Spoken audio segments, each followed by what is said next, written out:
10 to 11. It's time to get up and get your day started. It's Sports 56 mornings with Greg Gaston and Eli Savoy on Sports 56 and 98.5 FM. Now, here are your hosts, Greg and Eli. Greetings and salutations. We welcome you into Sports 56 mornings.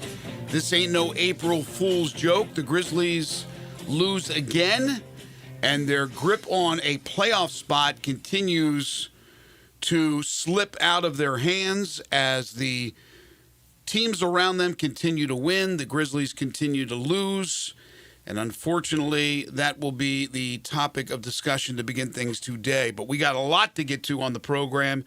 I'll tell you about the lineup in just a moment. We welcome you into Sports 56 mornings.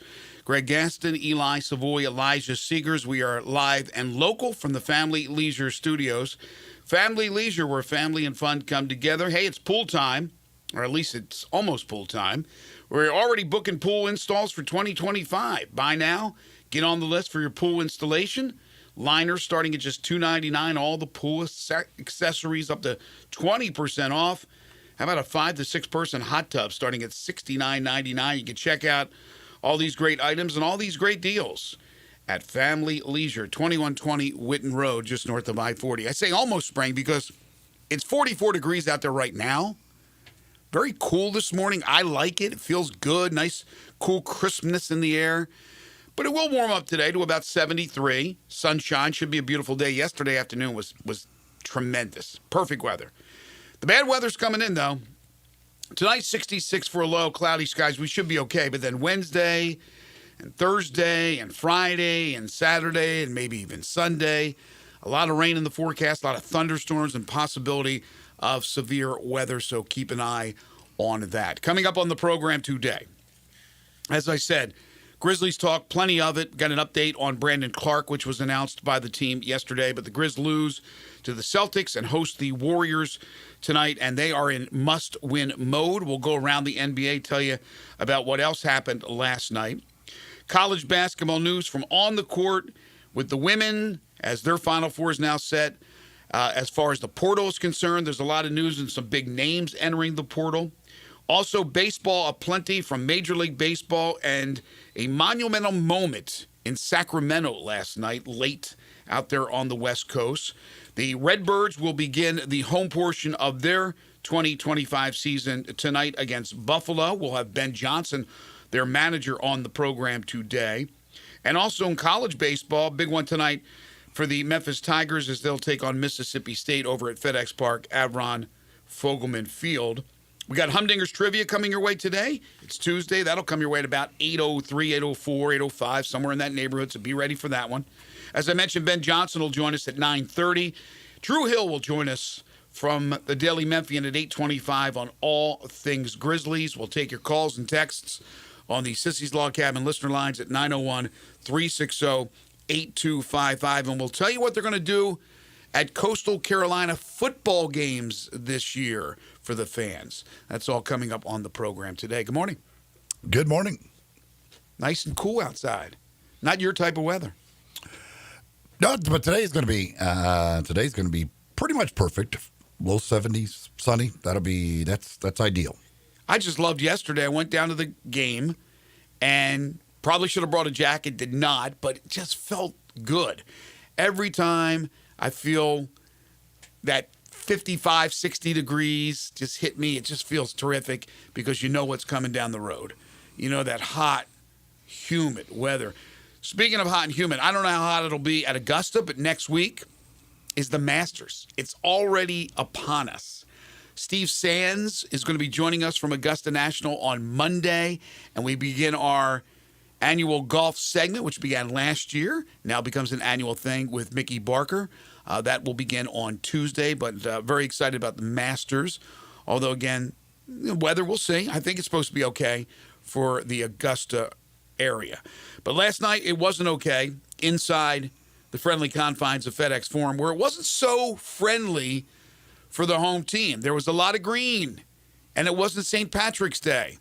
And actually, DeMichael Cole, who's going to be on with us Thursday this week, not tomorrow, wrote about that the players, look, they understand that those things are going to happen. I'm sure there was a ton of Lakers fans or Fakers fans, if you will, Saturday night. I wasn't there, but I assume it.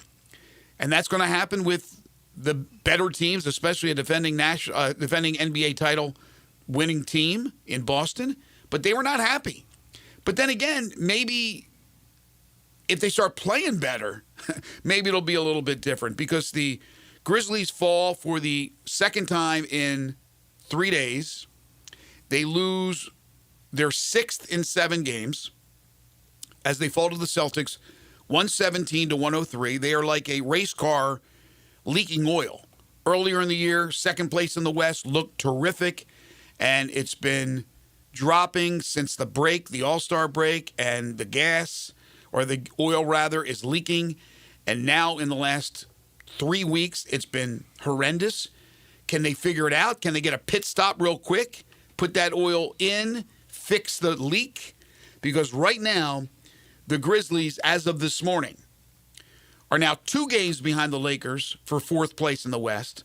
So they're sitting in 5th, but only a half a game up on the Warriors and only a full game up on the Timberwolves and the Clippers.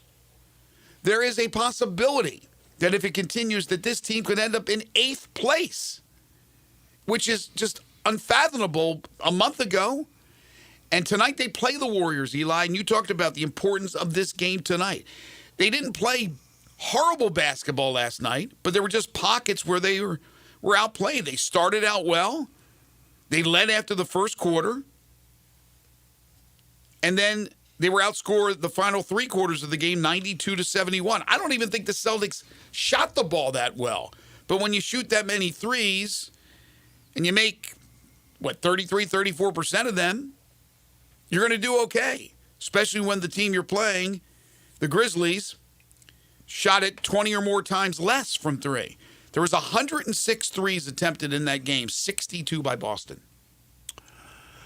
Yeah, that's what Boston does. I mean, there's no bones about it. They are going to come at you with everybody firing up threes. I mean, everybody that played in the game other than Baylor Shireman, who only played 6 minutes and didn't take a shot at all. The other 8 guys who played in the game all took at least 5 3-pointers, including Xavier Tillman, who went 0 for 5. But it doesn't matter. If you're on the floor for the Celtics, pretty much you've got the green light. And if you're open, fire away. And even though they shoot 40% from the field, and they shoot 34% from 3-point range, it's still 21 made threes in the end. 10 more than the Grizzlies, which is not easy to make up. And, the second quarter was a bit of a disaster for the Grizzlies. And, it's just, then the fourth quarter, the Grizzlies only score 18 points in the quarter.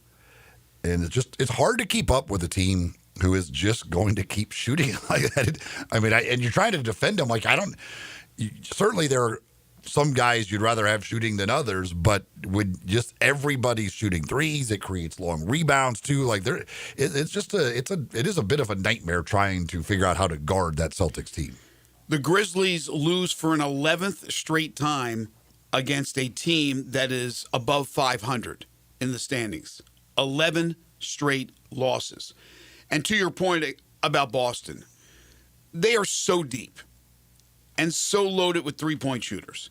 This is a team that last night did not even have the services of one of their all-stars. Jaylen Brown did not play.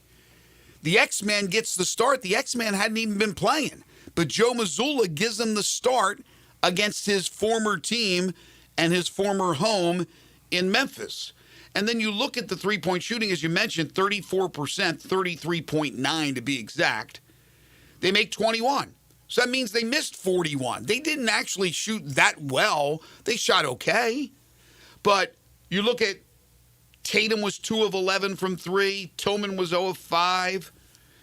Derek White, who's really, really good from 3, was just 3 of 11. But other guys, they step up. Drew Holiday, who's known for being such a great defensive player, which he is also a good three-point shooter. He hit 4 of 6.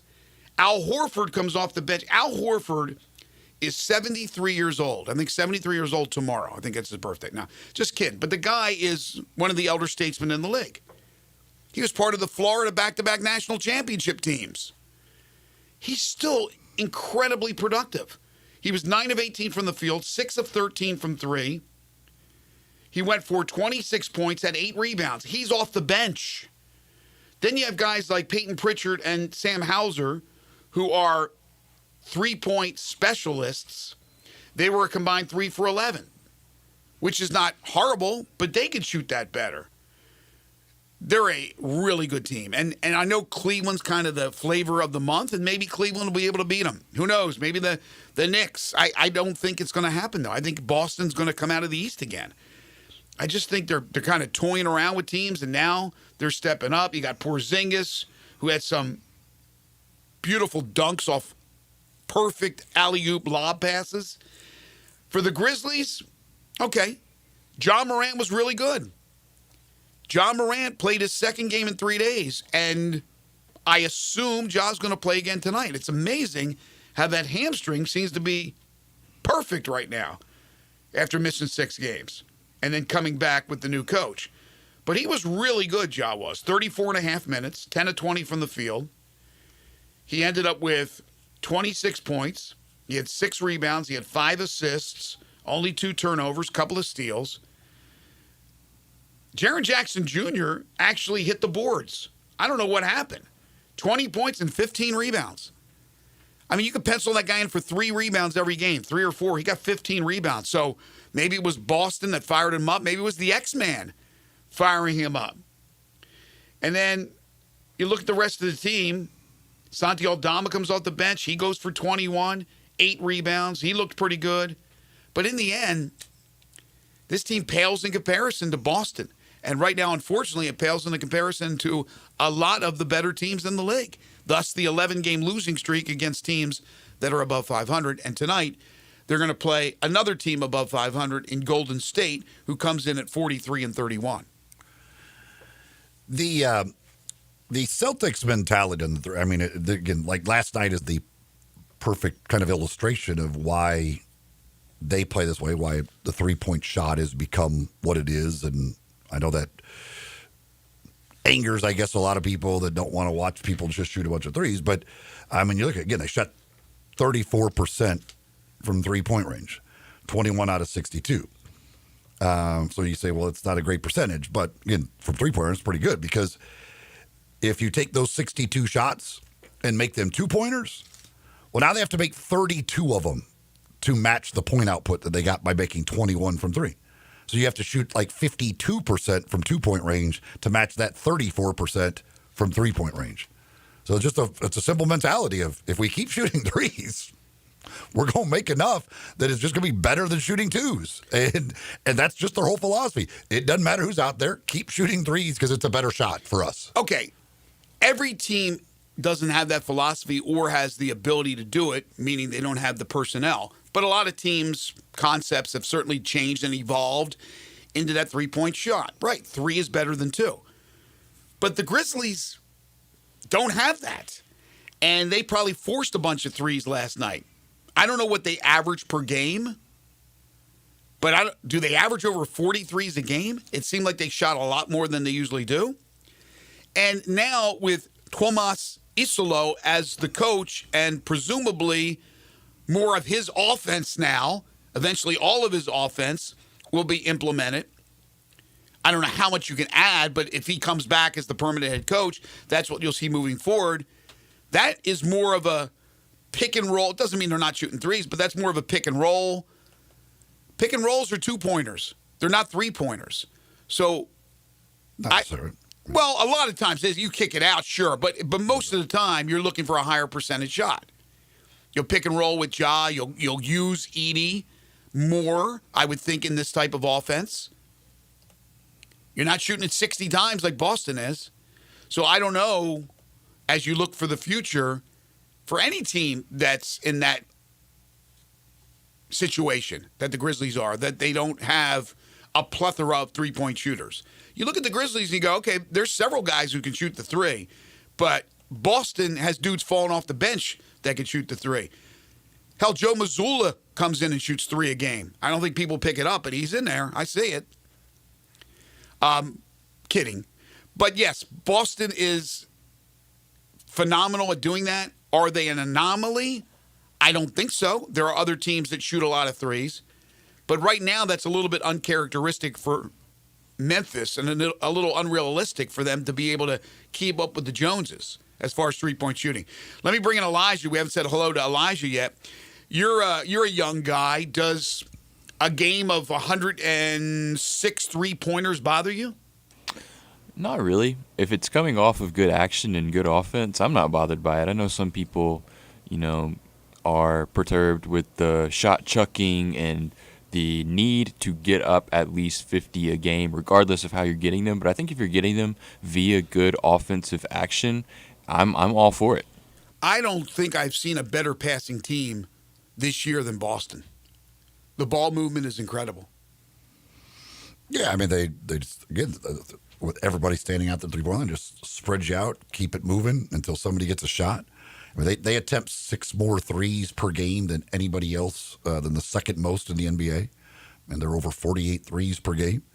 And they've knowing what they want to do, they have put together a roster that is suitable for that. Everybody, basically, we don't watch you if you can't shoot threes for the most part. If you need to be able to knock down threes. Again, Xavier Tillman, who is not even a three-point shooter, played less than 8 minutes and took 5 threes. But okay, they're not going to yell at him about it. That's whatever. You're open, keep firing away. Well, they're wide open. That's the point, and that's the ball movement. I've never seen a team like that this year. Like I said, they'll come in, they'll drive, and then drop it back to the corner. Then you kick it to the wing. Then they cross. I mean, it's just pinpoint accuracy. And then who's ever open takes the three. It doesn't matter that it's the X-Man or whoever. From Horford to Porzingis, they got 7-footers that shoot the three. Now, Memphis has Jaren Jackson Jr. They have Jay Huff, who shoot threes and shoot them well.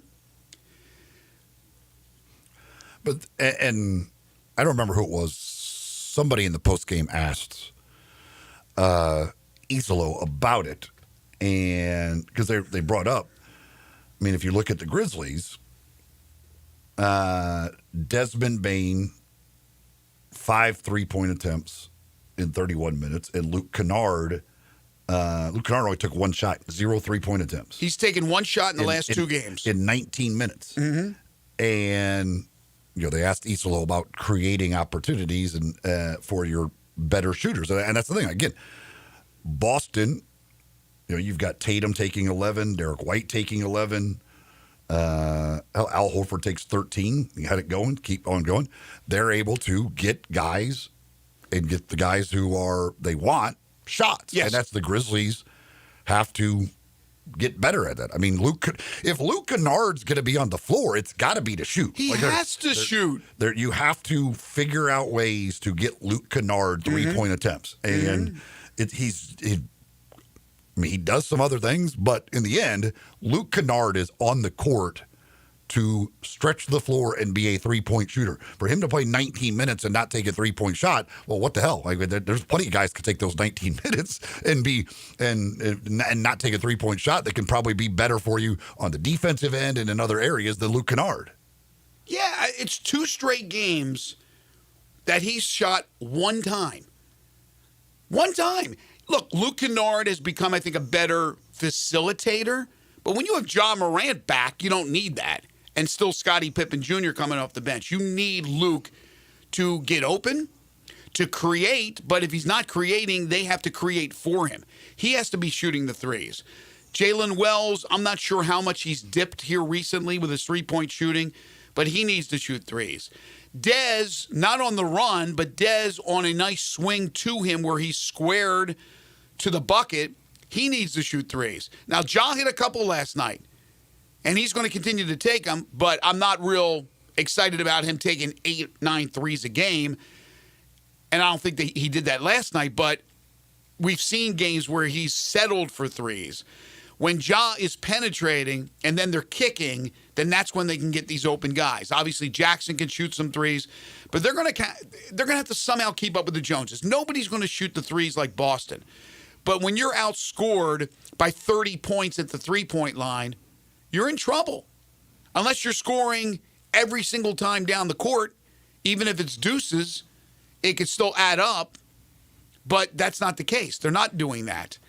And then defensively, again, it continued to struggle defensively. They did not move enough to get into the positions they needed to get to defend the three. Now, that's more credit to what Boston was doing. But they looked lost. They looked like they were chasing their tail. And then, again, getting back to offensively, I think it's the second lowest offensive output of the season for the Grizzlies. You're not going to throw this on Isolo. It's his second game as the head coach. But this team is in a lot of trouble, and that's trouble with a capital T. Like I said, Warriors in town tonight. Warriors come in having won 7 of their last 10. They're on a 2-game winning streak.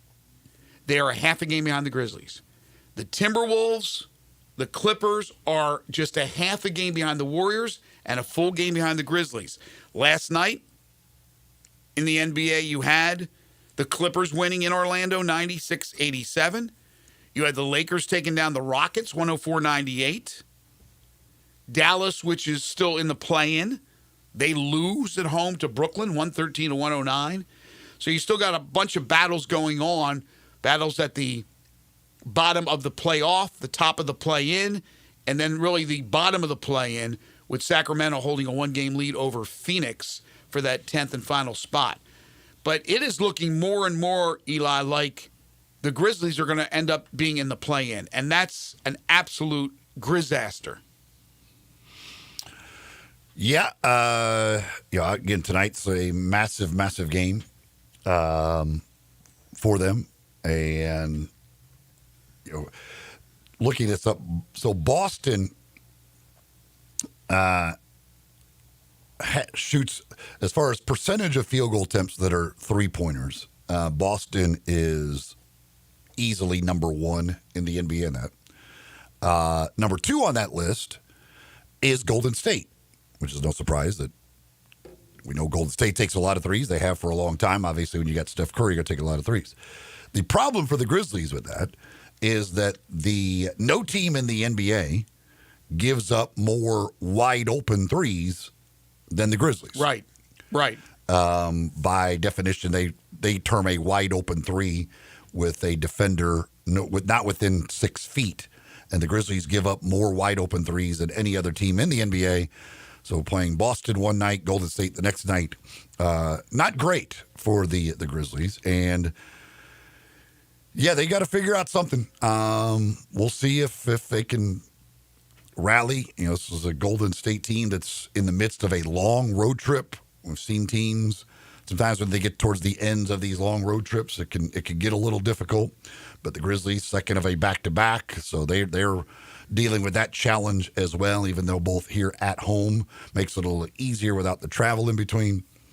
But yeah, it's looking more and more like they will be in the play-in and may not even be at home in the first game of that play-in if they are there. So it's just crazy how this season has turned from where they were, a couple months ago to where things stand now. It's kind of mind-boggling. Well, think about it from a business standpoint. You're in the marketing and the business aspects of this organization, and there's a possibility now that you may not get a home game. I mean, that's crazy. Well, you would get a home game at worst of the second game of the play-in.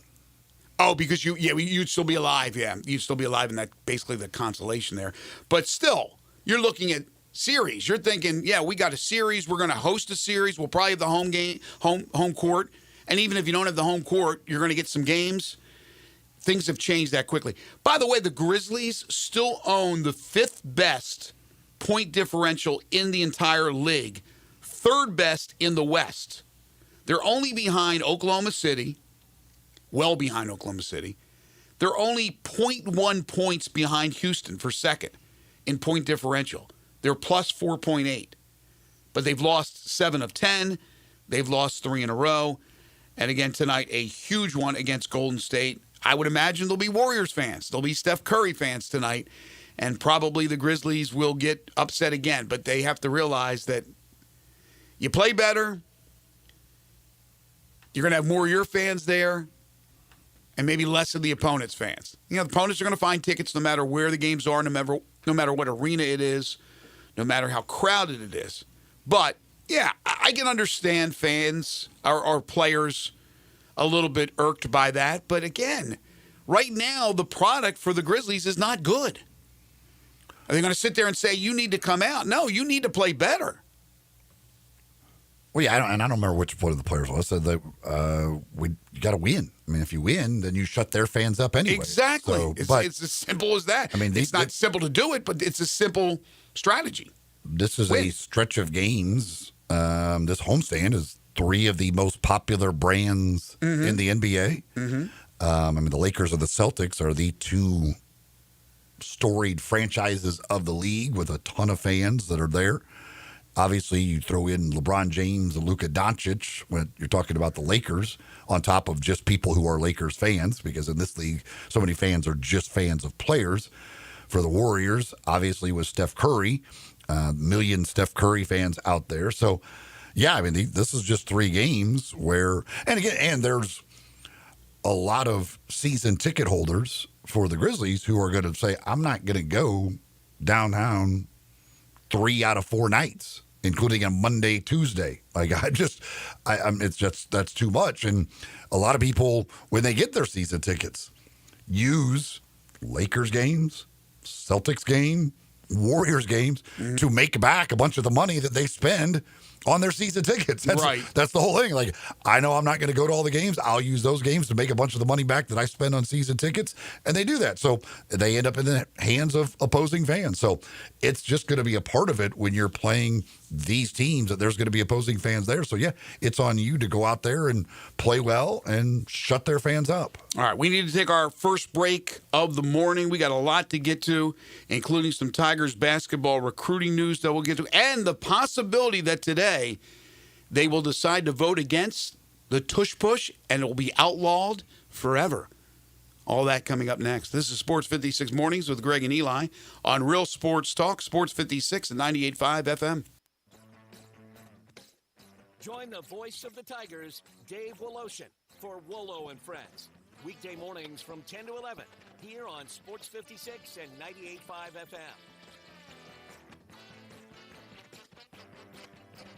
It is too. I am not disagreeing with you. I'm just saying that April is just one of the great months to sit outside at Central Barbecue. I didn't say there weren't other great months to sit outside at Central Barbecue locations. And there are a lot of them, and they all have outdoor seating. I don't think you had to interrupt me for that. What I'm saying is April is particularly great because it's the first month where we can sit outside in Memphis. In South Haven? Stop interrupting me. I was going to say South Haven. No, you weren't. You always forget about South Haven. I resent that. Hey, I produce these. You want me to back the tape up? No. It's still the best month to sit outside at Central Barbecue.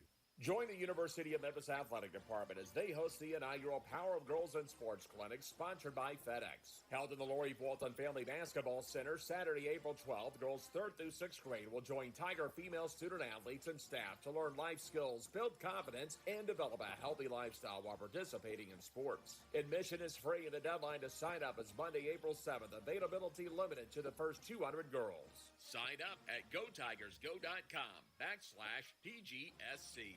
I had the worst dream last night. We were in a car crash, and the kids and I were on our own. We had to move out of the house because I couldn't afford it anymore. That's awful, hon. My brother got life insurance from Ethos, and it only took 10 minutes.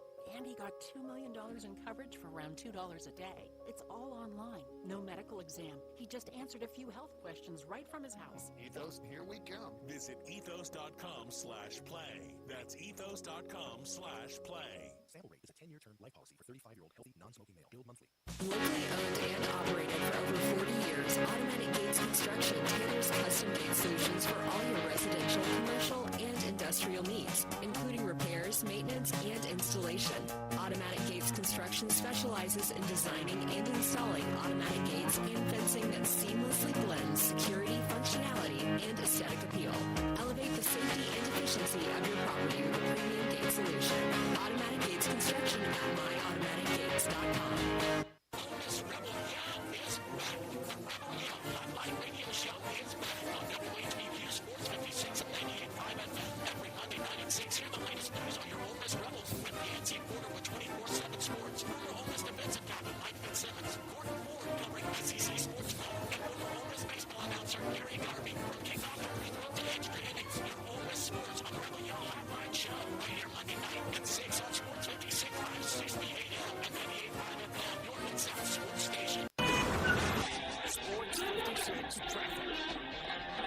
Good morning. There's an overturned truck out here. A lot of rubbernecking going on in this area, Dexter Road, just east of Abilene. Again, it's an overturned truck. It's got traffic jammed up pretty good there on Dexter Road. As it builds, coming down I-40 right now, in from Fayette County into Shelby County. It's trying to load up with more volume on 385 Billmore Parkway as you come inbound, trying to get up on that ramp there to 240. Hey, Weimer's Jewelry is your diamond engagement ring headquarters. Make sure you stop by and see them first. Why? Because you'll save a ton of money at Weimer's Jewelry on Highway 64. I'm Commander Chuck, your on-time traffic.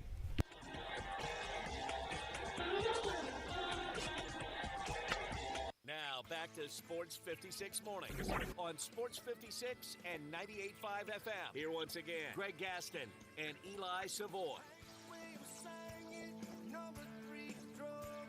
Welcome back, everyone. 7:31 the time.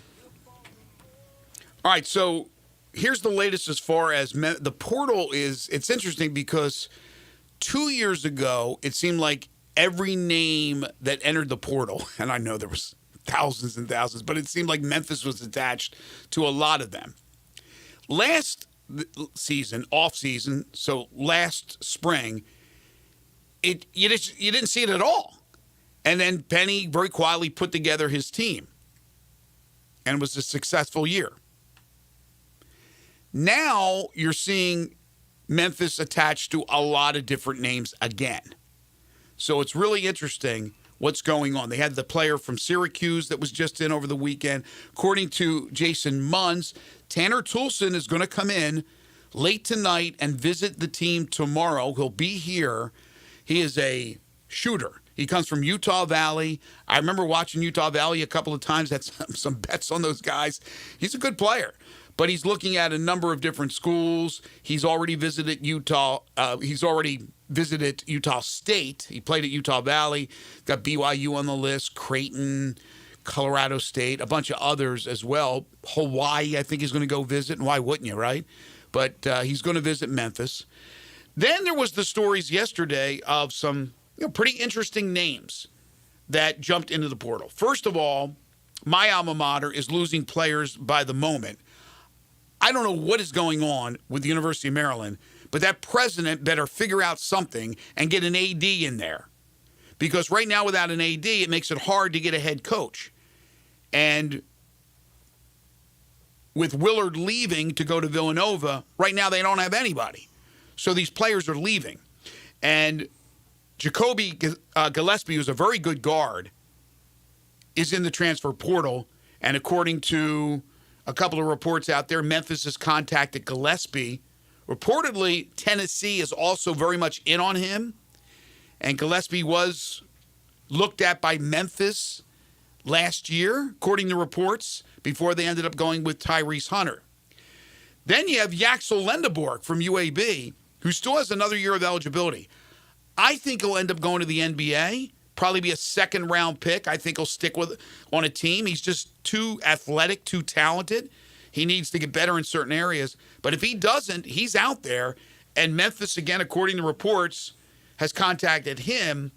Now, Hitman Hoop says he's going to command between $2 and $3 million. So that may be just too much money when you're also trying to keep P.J. Haggerty.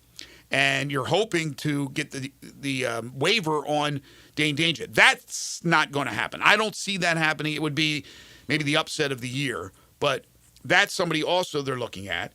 Now, another player who I figured they would look at when his name went into the portal a couple days ago is Quincy Ballard, the 6'11 center from Wichita State, who averaged 10 points, 9 rebounds, shot 75%. He's a rim runner. And he's a possibility as a big man. I didn't know this, but he was formerly on the Bluff City Legends, which was Team Penny, and part of that 2019 roster with James Wiseman. So there's somebody else reportedly they're looking at. They're now involved with a guy named Amarian Dickerson, This is all according to reports out there. The guy that visited over the weekend is the 6'7" wing Chris Bell from Syracuse. There's a lot of names right now that Keyshawn Hall from UCF is somebody, again, being reported that Memphis is looking at. So, I'm being told that things are going well as far as the conversations between PJ Haggerty, his father, and the possibility of being able to retain his services. Nothing's etched in stone. They're working hard in scheduling a number of these guys to come to Memphis, like in the case of Tanner Toulson, reported by Jason Munz. So things are really starting to heat up as far as that's concerned because you have a whole roster you have to replace. Yeah, it's free agency has begun in college sports and college basketball. So you got to set up your meetings, do your negotiations, try and figure out how much money you've got to spend, all of those things. Obviously, when you talk about some of those guys within the conference, the Tigers have done that, the last couple of years, getting some of the better players from within the American Athletic Conference to come here. They've got the direct pipeline with Wichita State. They've added they get one player from Wichita State every year, so Ballard fits that, keeps that going. But yeah, it's a crazy world out there as all these kids do their free agency tours around the country to get their offers and make their decisions. Yeah, there's also a guy from Temple that Memphis is in on, and he may have been in already, and they had gotten Nicholas Jourdain a couple of years ago from Temple. So it's one of those, again, it's the food chain in human nature. Memphis is going to be able to grab most of the guys that they feel are worthy from within the conference. So they are reaching out and at least having an opportunity to try to bring those players in. They've been pretty successful. And then there'll be teams that will go after, if any Memphis players were available. Well, PJ Haggerty's available. So teams are going after PJ Haggerty. And it goes up and up and up and up the food chain. Till you get to the top and the teams with the most money who can usually buy those players. But it doesn't necessarily mean that every player is going to always go by the highest bidder. Now, if it's some astronomical amount of money, it's foolish for them not to. Let's be honest. If somebody offers, let's say, $750K and you can get $3 million from another school, it's ridiculous not to go. It's ridiculous not to take the most. Bottom line. Well, not if it's close. If it's close and you're comfortable with the coach and you're comfortable with the setting, if PJ Haggerty, let's say, I don't know anything about the amounts of money, so don't go crazy on me here, but let's say Memphis can give him $1.5 million and somebody else can give him $1.75 million or $1.8 million. Doesn't necessarily mean he leaves for $300K if he's as comfortable as it seems he is around Penny and staying here in Memphis with this program. Now, another option is also the NBA. I don't know what he would do in that situation. I know exactly what I would do in that situation. You're going to the highest bidder? Hell yeah. I automatically, no matter what the situation is? I don't know what my future is as far as earning. If I can make an extra $300,000 in 1 year of college basketball, hell yes, I'm taking the $300,000. I'm setting myself up for the future as best I possibly can. How about if it's a miserable coach, a miserable situation, something that you go there and you end up not even playing? Basketball. You end up not even playing. Okay. You hurt your chances. They don't pay me. Okay. All right. I'm not saying you're alone in that. Again, he'll be able to make some money playing basketball somewhere, but he has no idea what he's going to be able to make in his future. Take as much money as you could possibly get right now, especially if we're talking $200,000, $300,000. Hell yeah, I'm taking that money. All right. If it's a difference of $10,000, well, then we can talk. But $250,000 difference? Hell yeah. That wouldn't even be a decision. All right. Fair enough. I don't think everybody believes that, but I think certainly you have probably a lot of people that do think the way you think. And I'm not saying I wouldn't if I was in that situation, but I would have to take the totality of everything that's going on, the coach, the roster, where I'm going, where I'm playing, the chances that that coach can help me get to the next level. There's a lot of things that I take into consideration. We got a lot more basketball we'll get to later on, and also plenty of baseball. busy day today around here with the Memphis Redbirds and their home opener. We'll talk with their skipper, Ben Johnson, at 9:30. The Memphis Tigers will host Mississippi State, 6:05 tonight over at FedEx Park, Avron Fogelman Field. I wanted to bring up this story, though. This came from yesterday, so it wasn't this morning, and it's an April Fool's joke or anything like that. But this is interesting. We've had NBA teams that have had specials for concession prices. Who was it? Was it the Hawks that did some stuff? And, of course, I always think about the Masters. If you've ever been to Augusta National, the prices have never changed. It's incredible how much you can get for $10 at Augusta National. But going to a normal NBA game, going to a Grizzlies game, you're paying a lot of money for your concessions, for your Coca-Colas, for your beers, for your hot dogs and hamburgers. But this is crazy, at Coastal Carolina, for this upcoming football season, you buy a ticket and your concessions are free.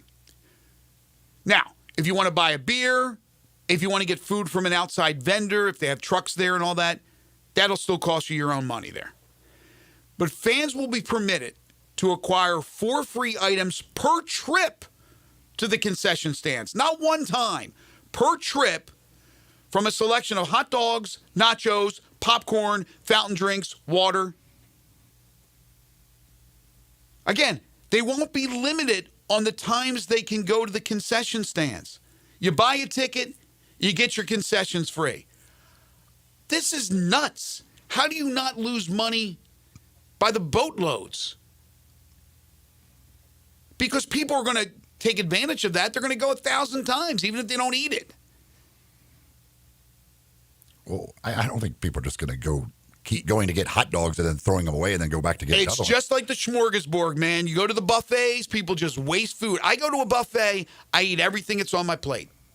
And then if I'm still hungry, I go back in and get some more and I eat that. But I don't waste it. People at a buffet don't get up, go grab a plate of food, come back, push it aside, not eat any of it, go grab another one. Oh, they do. No, they do. They might try stuff. They don't like it or whatever. They might eat a little bit of it. Say, I want something else. But they don't just make a special trip to get a plate that they're not going to eat anything. No, of. They may think they're going to eat it. So they go over there and they get another refill of hot dogs and all that. And they take a bite of the hot dog and they go, I'm full. I'm stuffed. I'm just saying, this is not one trip. This is again, from what I'm reading, it's every home game. You buy a ticket, you get free concessions.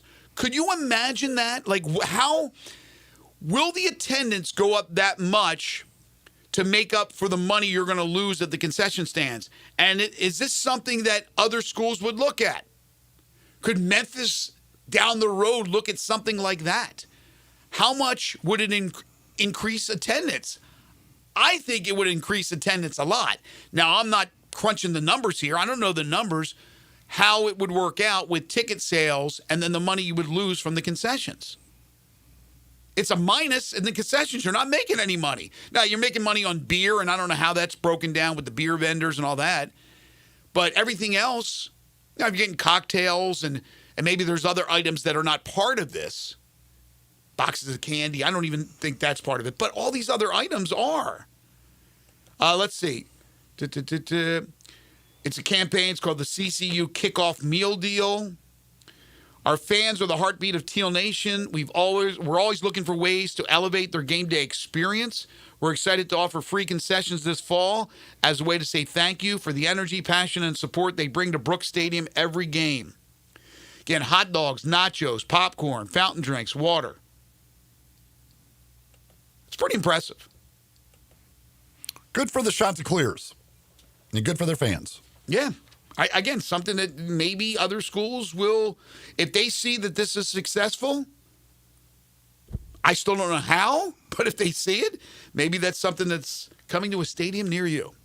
Folks, take your basketball skills to the next level at Shoot 360 Memphis. Shoot 360 is a revolutionary basketball training facility that combines cutting-edge technology with gamification and provides instant objective feedback with hands-on, one-on-one expert coaching. It is really, really neat. Something that you have not seen before. You need, if you are a basketball player, to go visit, to go take a tour. You're a parent or a grandparent of a basketball player.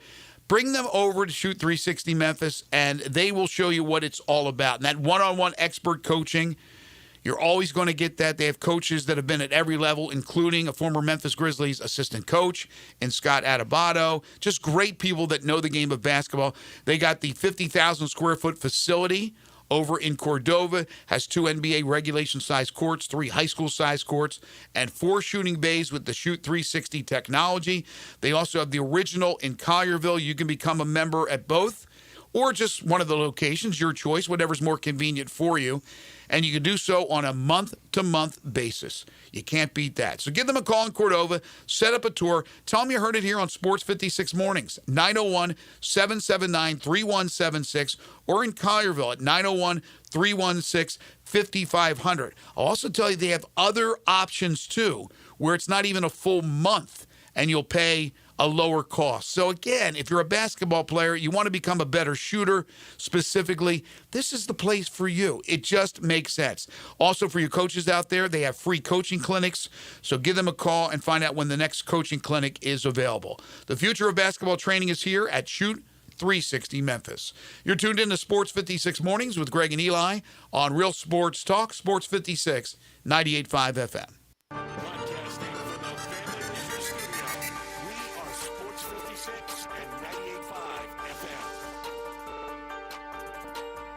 I'm Gary York. I'm the service director of Lexus in Memphis. Our service department wants to be more than just a place where you get your oil changed. We do glass repair, windshield replacement, recalibration of your camera and sonar systems, even wheel repair, tire replacement, all the things you would expect from a luxury automotive vehicle. Please check out our website. You can schedule your appointment, check out our specials, hours of operation, or if you'd like to do it in person, please reach out to one of our associates at 901-271-5199. It's tax season, and by now, I know we're all a bit tired of numbers, but here's an important one you need to hear. $16.5 billion. That's how much money in refunds the IRS flagged for possible identity fraud last year. Here's another 20%. That's the overall increase in identity theft-related tax fraud in 2024 alone. Wow. But it's not all grim news. Here's a good number, 100 million. That's how many data points LifeLock monitors every second. If your identity's stolen, LifeLock has a U.S.-based restoration specialist. They'll work to fix it. Backed by another good number, the $1 Million Protection Package. In fact, restoration's guaranteed or your money back. Don't face identity theft and financial losses alone. There's strength in numbers. And with LifeLock Identity Theft Protection for tax season and beyond. Join now, save up to 40% on your first year with the promo code HERD. Call 1-800-LifeLock or go to LifeLock.com. The promo code is HERD, H-E-R-D, for 40% off. Terms apply. If you're 55 and up, T-Mobile has plans built just for you. 2 lines of unlimited for just $30 a line. That's a 45% savings compared to Verizon and AT&T. But don't just take our word for it. It's not just the savings that are great with our T-Mobile plan. There's all this value from all these other things that T-Mobile offers. T-Mobile has been such a savings for us. We love it. Switch today and get 2 free 5G phones like the Motorola Edge with Turbo Power Charge that gives you power for the day in just 15 minutes. And customers 55 and up can get 2 lines of talk, text, and data for only $30 a line. Go to T-Mobile.com/choice55 to learn more. 24-monthly bill credits and 2 new lines without a pay for well-qualified customers plus taxes, fees, and $35 per line connection charge. Credits end and balance due if you pay off early or cancel. Contact us plus $5 per line without auto pay. Type your bank account required. 45% off 2 lines versus AT&T Starter and Verizon One. Plan benefits vary. See details at T-Mobile.com. Motorola Edge requires 68-watt charger. Charge yourself separately. True performance will vary based on usage and configuration. Get away,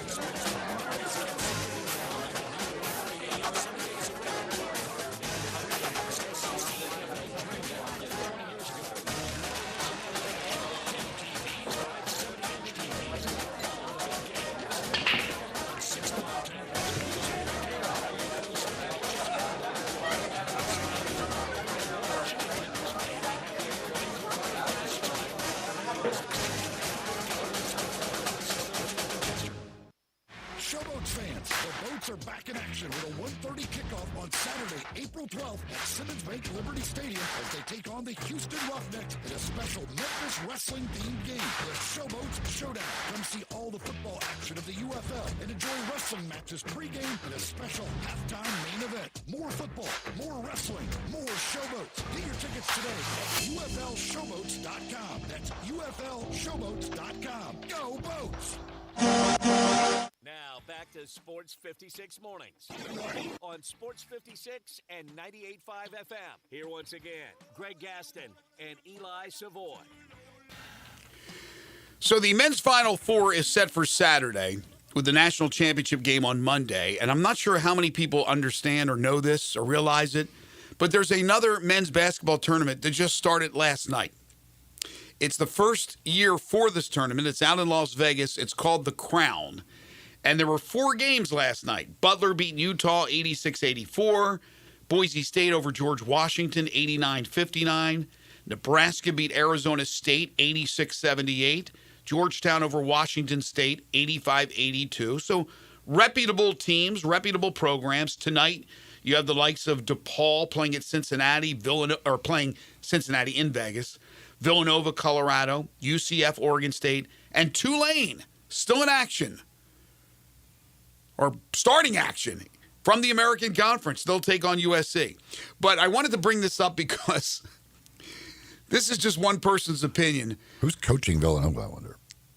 Oh, it's Nardi. Remember the player? Remember? I think it's Mark Nardi. He's playing. He was a coach on the staff. He's coaching them right now. But this is just one person's opinion. This is a host of one of the betting shows out in Las Vegas. His name is Greg Peterson. Again, just one person's opinion. After one day, my prediction, there's zero chance the Crown is back for year 2. This tournament has been a disgrace.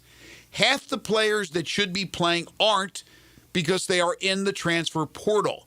Current grade, F.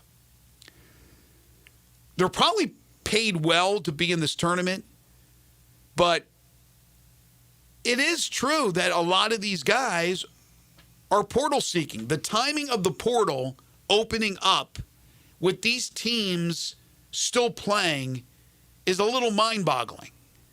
The schedule is not great.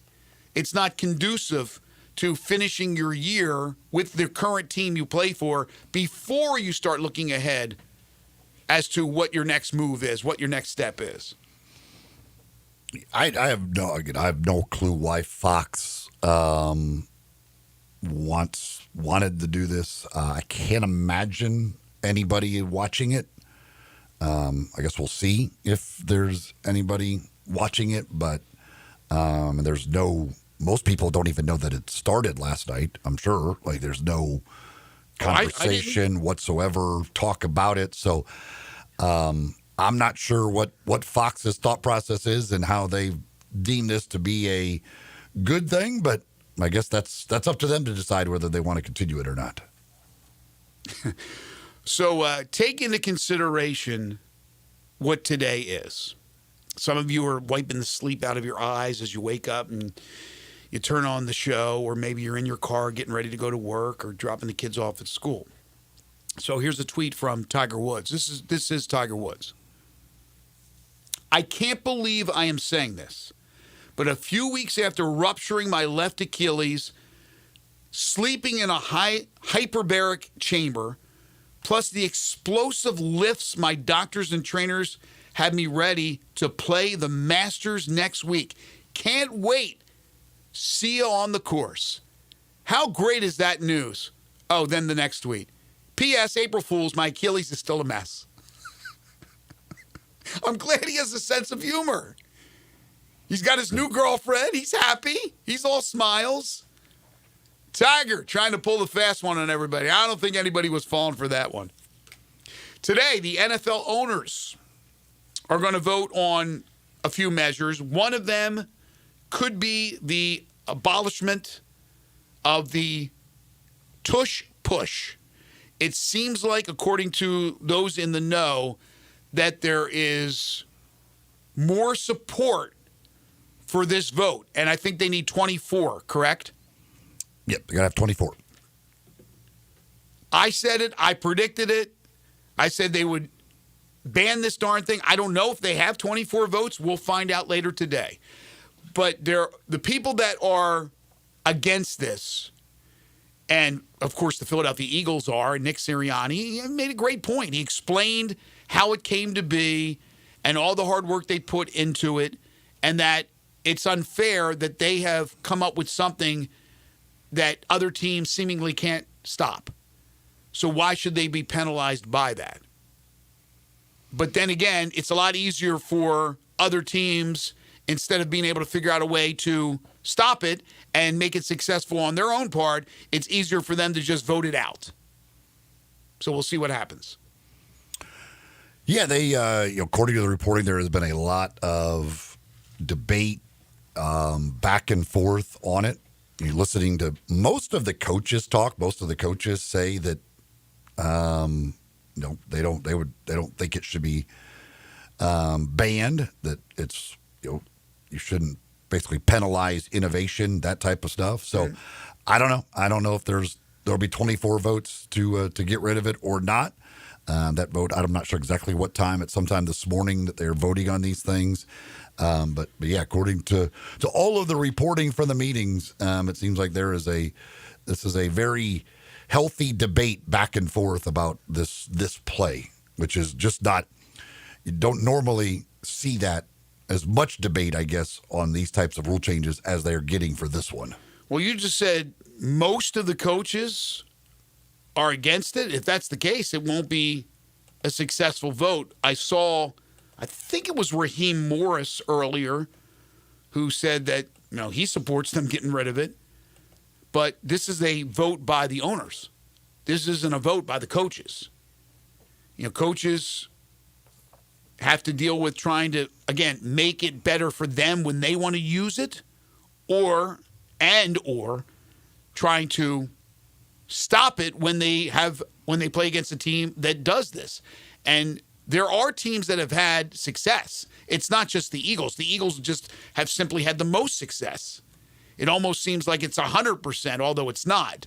But we had the debacle in the postseason last year. It was a joke with the Washington game and them trying to jumping off sides every second.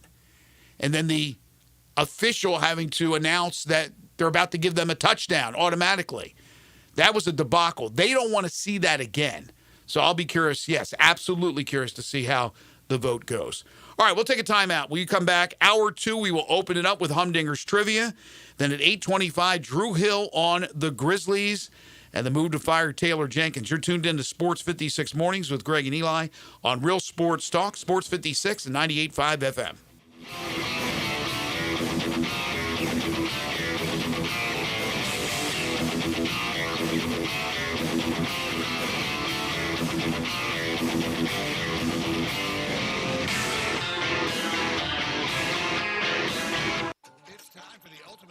Showdown at the World Championship Hot Wing Contest and Festival, Saturday, April 26th at the Memphis River Garden Park on Riverside Drive. See over 60 teams fighting for hot wing supremacy along with live blues, soul, and rock and roll, all in support of the Ronald McDonald House. It's a sizzling day of fiery flavors, live music, and family fun, and you're invited. Get your tickets now at worldwingfest.com, sponsored by RS Financial Group, Bank 3, ATC Fitness, and Universal Access. This is your delicious chance to make a difference. Hey, it's Covino and Rich. And whether you're heading to the office, kicking back to watch the big game, or enjoying a night on the town, Travis Matthew has you covered. They create versatile apparel designed to make you look and feel your best, wherever the day takes you. From performance-driven styles to everyday essentials for both men and women, Travis Matthew bridges the gap between style and comfort. Ready to elevate your everyday? Visit TravisMatthew.com and get 20% off your first order when you sign up for email. That's TravisMatthew.com. Hi, fellas. It's Bill Russell at Russell Brothers Fine Jewelers, and I want to make you aware of something. Did you know that April is Diamond Month? Well, it is. And if your wife or your girlfriend or maybe your daughter has a birthday in April, Diamond is her birthstone. If your wedding anniversary is in April, then your wife surely deserves a diamond. Whatever the occasion, a small gift-wrap box containing beautiful diamond jewelry from Russell Brothers will always hit a home run, and it will make you a hero in her eyes. A ring, a pendant, earrings, or a bracelet. You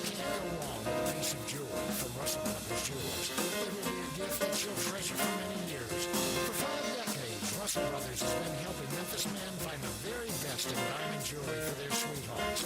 Yellow, white, gold, platinum, or sterling. You cannot go wrong with a gift of exquisite diamond jewelry from Russell Brothers Jewelers. Come see us at 4646 Poplar and Perkins. This traffic report on Sports 56 is brought to you by Palo Windows and Doors of Memphis and the Mid-South Palo Windows. The standard is affordable luxury. Sports 56 traffic. Good morning. What a mess this truck made when it crashed earlier over here on Dexter Road, just east of Abilene. Again, from the looks of it, it's going to be out here for a while. Now, it's gotten heavier in the last 10, 15 minutes on 40 westbound as you work your way past Sycamore View Road. All that traffic still building in right now from Fayette County on 40 west there at 269. If your yard needs a little bit of help, don't worry. Lawn Solutions, they're here to help with 30 years experience, and they're affordable. Lawn Solutions, 867-5626. I'm Commander Chuck with your on-time traffic. This is Original Sports Station. We are Sports 56, WHBQ Memphis, and W253DF Memphis.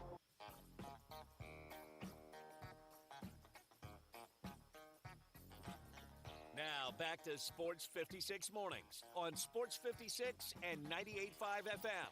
This hour is brought to you by James Gaddis Jewelers. Don't you just love it? Here once again, Greg Gaston and Eli Savoy.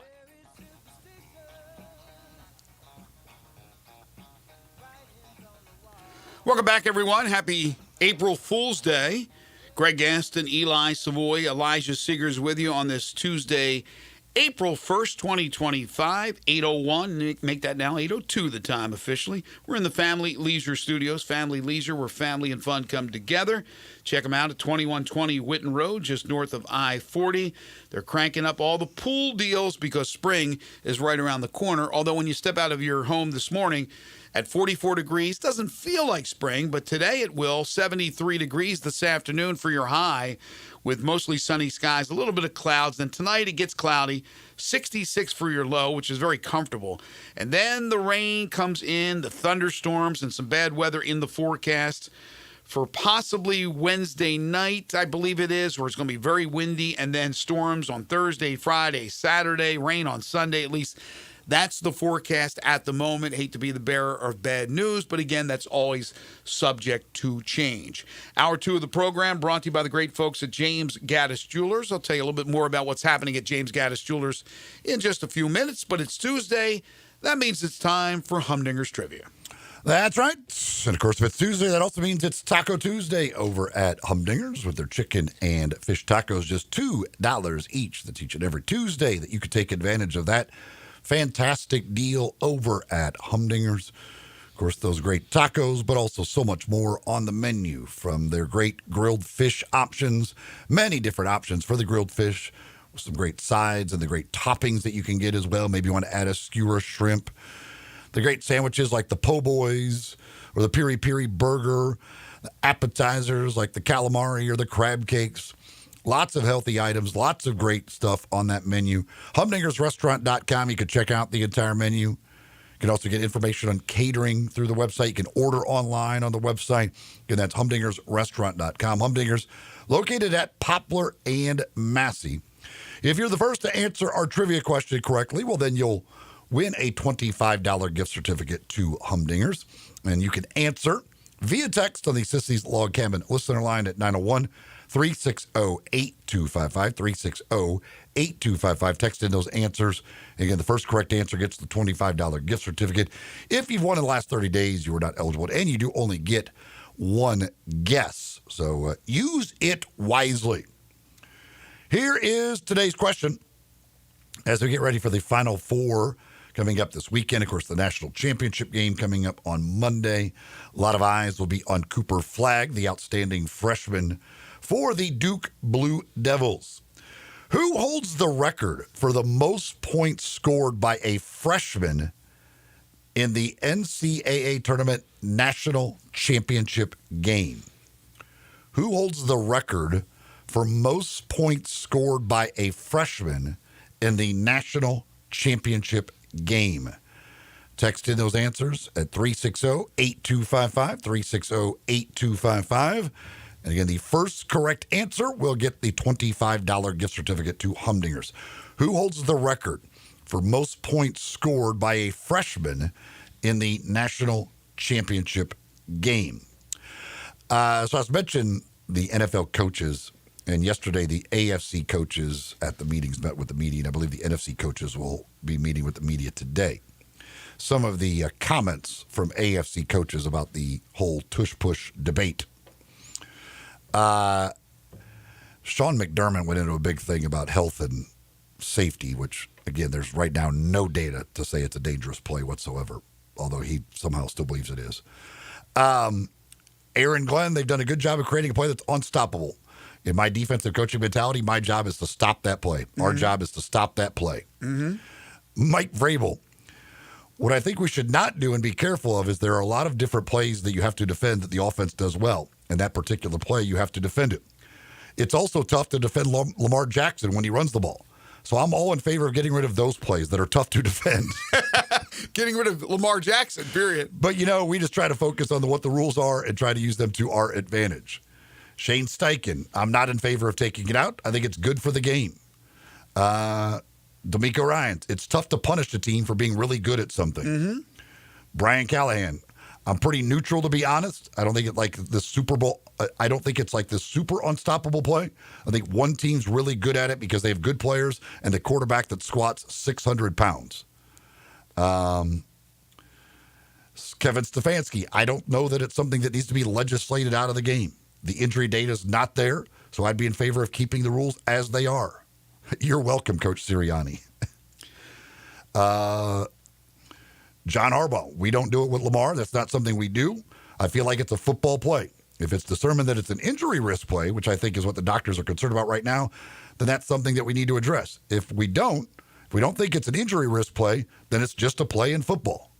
See, it seems like there's more people in the media than coaches that believe it's not a football play. It's more like a rugby play. And as far as the injuries are concerned, you mentioned McDermott, but really not too many others that think it's causing injuries because the data proves that it isn't. There's no serious injuries that have come out of this.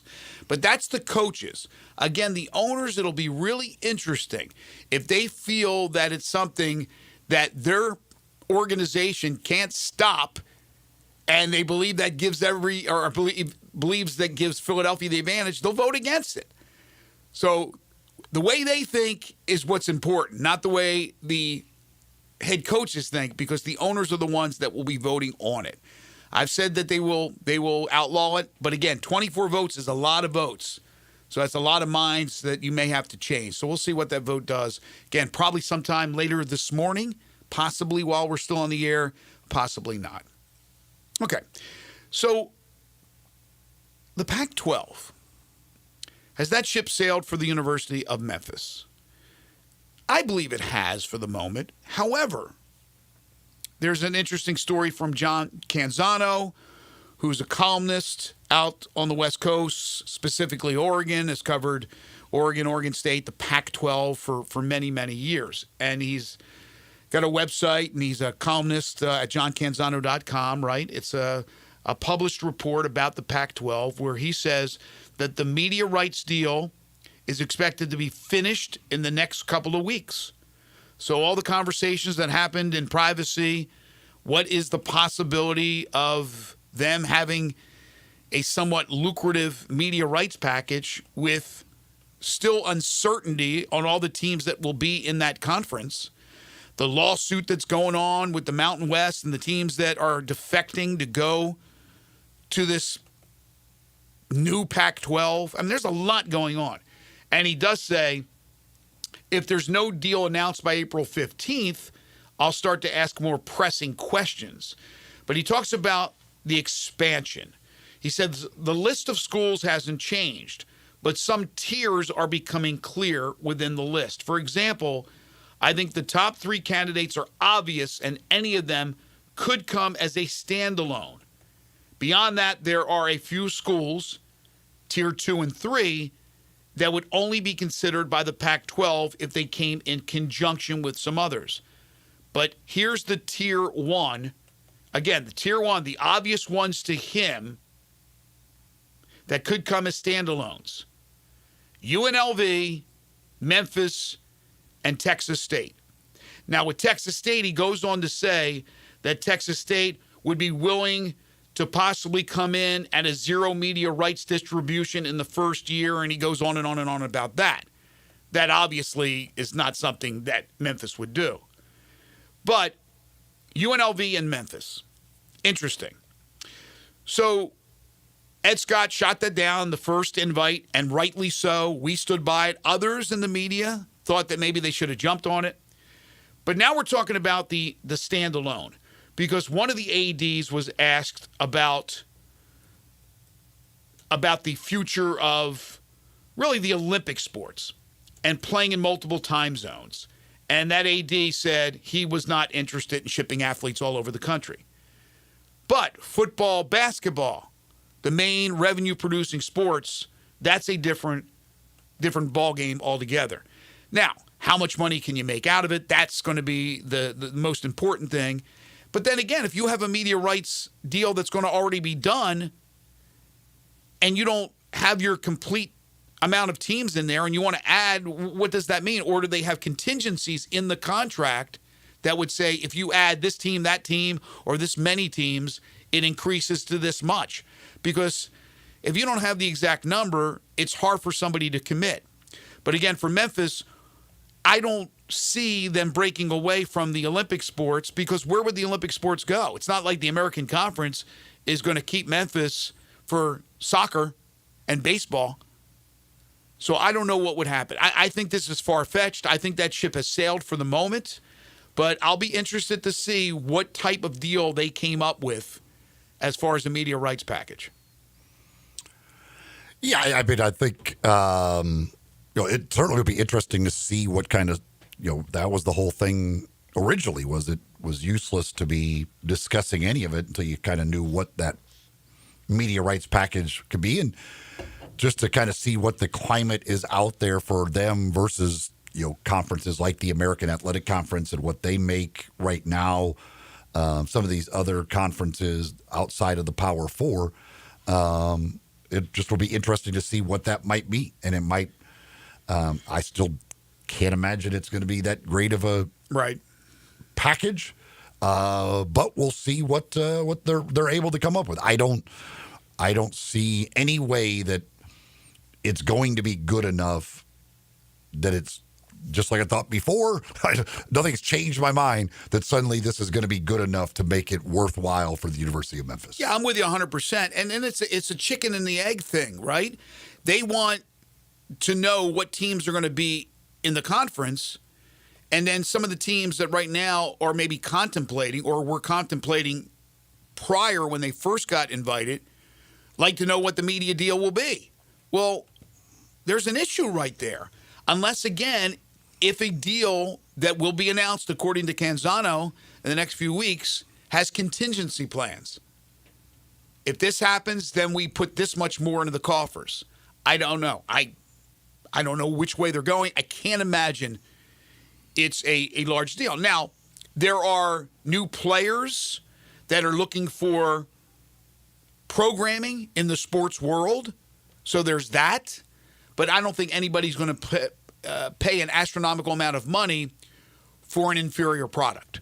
And the teams that are going in right now, compared to your top-tier power conference teams, are just not there. They're not at that level. But how much importance do they put on football, which is our number one sport, most viewed sport out there, biggest ratings? Maybe they put a little more emphasis on that, and then that helps with the media rights deal. And then we'll see. Basketball, obviously being a part of that too, is certainly important as well. I mean, you're talking about Gonzaga joining for basketball only, which is a proven product, and some other schools that will come via the Mountain West. Yeah, again, it is such a, I mean, with the fact that you throw in all the lawsuit stuff, everything else, how that all sorts itself out between the Mountain West and the Pac whatever. To me, I just don't see. I don't see how both survive in the end. But again, I certainly don't see it to be lucrative for members of either conference. Well, last night the final 2 women's Elite 8 games were played, and unfortunately, we will not have history in the Final 4 because it's never happened before where all number ones for the men and women made it. The men will have 4 number ones. The women will have 3 number ones. Texas, the number 1, beat number 2 Texas Christian yesterday, 58-47. But Gino Auriemma, he spoiled the party as number 2 UConn beat number 1 USC, 78-64. And you just knew that was coming with the injury to Juju Watkins. Would it have been a bit different story if she played? Possibly, quite possibly. But UConn will get in as a 2. So you'll have UCLA, a 1, the overall number 1 versus number 2 UConn. You'll have number 1 Texas versus number 1 South Carolina in the women's national semis. The men, they are set, of course, for this Saturday. Here's your BetMGM odds to win it all. Not just to reach the championship game, but to win it all. Duke plus 100, Florida plus 275, Houston plus 425, and Auburn plus 525. So that's interesting. So the thought is that I guess Duke will have an easier time of beating Houston than Florida will beating Auburn. Am I looking at that the right way? Because that would be a 325 difference, and that would be a 250 difference. Would that be right? Duke at plus 100, Florida plus 275, Houston plus 425, Auburn plus 525. Duke's going to be favored against anybody they play. So I understand that, but I think they feel more confident that Duke takes care of business in their game against Houston than Florida does against Auburn. Yeah, Duke's a bigger favorite against Houston than Florida. I mean, Duke's going to be favored against anybody. Although Florida beat Auburn. They're going to be favored by I think the look ahead is 4.5 against Florida. Yeah, and I shouldn't say although, but Florida beat Auburn during the regular season by 9, and I'm sure that helps as far as them being the favorites against the Auburn Tigers. Again, that'll be coming up on Saturday, the National Final Four in San Antonio. And again, the last time they had the 4 number ones was in San Antonio in 2008, where I was to watch the Memphis Tigers go to the national championship game, and you know what happened. The SEC gets 2 teams in both Final Fours, but in both Final Fours, they match up in a semifinal game, so they can't get both teams in the championship game, but they will get 1 team in the men's championship game, and they will get 1 team in the women's championship game for sure, but they just can't get the matchup of 2 SEC teams. Is Greg Sankey protesting that? He wants it to switch around so to make sure that there's the possibility? Maybe he likes the guarantee of 1. Okay, there you go. I mean, he might like it that way. We do not have a correct answer on our Humdinger's trivia question. And you people, I'm really disappointed in the laziness. I knew exactly what the answer we were going to get a bunch of. Carmelo Anthony's big game came in the semifinal, in the Final Four game, in his 1 year at Syracuse. The question was who scored the most points as a freshman in the national championship game, not in the Final Four. By the way, if it was in the Final Four, but technically how you word it, Carmelo Anthony's not even really the correct answer there because he used to have a third-place game, and somebody scored more in a third-place game than Carmelo Anthony scored in his semifinal game. But doesn't matter. The question is who scored the most points as a freshman in the national championship game. Not in the Final Four, in the national championship game. 360-8255. I couldn't have made it that easy on you, and I knew you'd all look it up, and you'd immediately get the first thing that would come up would be Carmelo Anthony because of his game in the Final Four. But it's the national championship game that I am looking for. Who are you to call our loyal listeners lazy? What is that all about? They are not lazy. They are hardworking American citizens. They're lazy in looking up the answer to this trivia question. And as a lazy person, I can call others lazy. Well, you're admitting to your laziness. I've always admitted to my laziness. I have never at any point in time said anything other than I am lazy. Hour 2 of the program is brought to you by James Gaddis Jewelers. Not sure if James and Linda are back from the trip to Antwerp, but they go to Belgium, I believe, every year to bring back those incredible diamonds that you can purchase for wedding rings, obviously engagement rings, personally designed wedding sets. That's what they do. They go to Antwerp. That's where the diamonds come from. Sure, there's other places as well, but that is numero uno. And they make that trip just for you, and they're going to be back soon, and those diamonds are going to be available for you to purchase because there's going to be a lot of folks getting engaged this spring, this summer, in the fall as well. They are your bridal engagement and anniversary jeweler headquarters, been serving Memphians and Mid-Southerners for 6 decades. James is a master jeweler, certified appraiser, diamondologist. He's graded by the Gemologist Institute of America. In other words, he has all the credentials. But it's more than just those beautiful diamond rings. Watches of all types, tons of custom-made jewelry, gemstones, all the birthstones for all year long, bracelets and necklaces and earrings and pendants. The romantics will love the one-of-a-kind estate and vintage jewelry. It's all available to you at James Gaddis Jewelers. Again, they have the experts to help you pick out that special engagement ring. They are full-service jewelers with 2 bench jewelers ready to serve you. So if you need a cleaning and you need a resetting of your ring, refitting, whatever the case may be, just bring it on over to James Gaddis Jewelers. 4900 Poplar between Mendenhall and St. Nick, and on the web at gaddisjewelers.com. When we come back, Drew Hill on everything that's going on with the Grizzlies. This is Sports 56 Mornings with Greg and Eli on Real Sports Talk, Sports 56 and 98.5 FM. Broadcasting from the Family Leisure Studio, we are Sports 56 and 98.5 FM. Millions of Americans take medicine like Ozempic and Zepbound. Many of them are overpaying by thousands of dollars a year. These GLP-1 medications for diabetes, weight loss, and more may not always be covered by your insurance, but GoodRx can help. GoodRx helps you save every month on prescriptions at over 70,000 pharmacies nationwide. Best of all, it's free to use. Check GoodRx to save on GLP-1s. Just go to GoodRx.com/GLP. That's GoodRx.com/GLP. GoodRx is not insurance, but can be used instead of insurance, including Medicare and other federal and state-funded programs.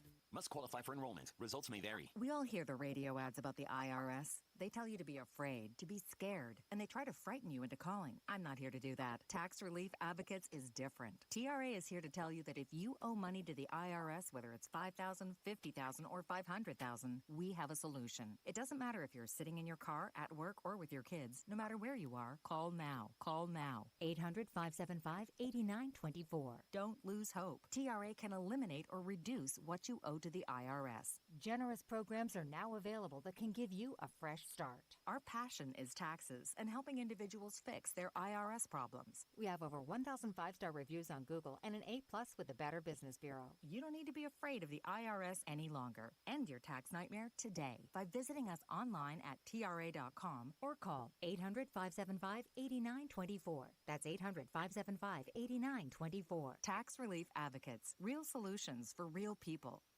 Showboats fans, the boats are back in action with a 1:30 kickoff on Saturday, April 12th at Simmons Bank Liberty Stadium as they take on the Houston Roughnecks in a special Memphis wrestling-themed game, the Showboats Showdown. Come see all the football action of the UFL and enjoy wrestling matches pregame and a special halftime main event. More football, more wrestling, more Showboats. Get your tickets today at UFLShowboats.com. That's UFLShowboats.com. Go Boats! This traffic brought to you by Brinson Tax Service. They protect you like family.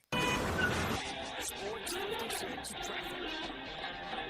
Good morning. Still working with this truck that crashed earlier on Dexter Road east of Abilene. Traffic's on the increase even more on 51 coming southbound. Out of Millington, it's picked up quite a bit. 40 east across the Hernando de Soto Bridge as you come over from West Memphis. Hey, Weimer's Jewelry is your diamond engagement ring headquarters this bridal season that's coming up. Go by and see them today and shop local. Save a lot of money at Weimer's Jewelry on Highway 64. I'm Commander Chuck with your on-time traffic.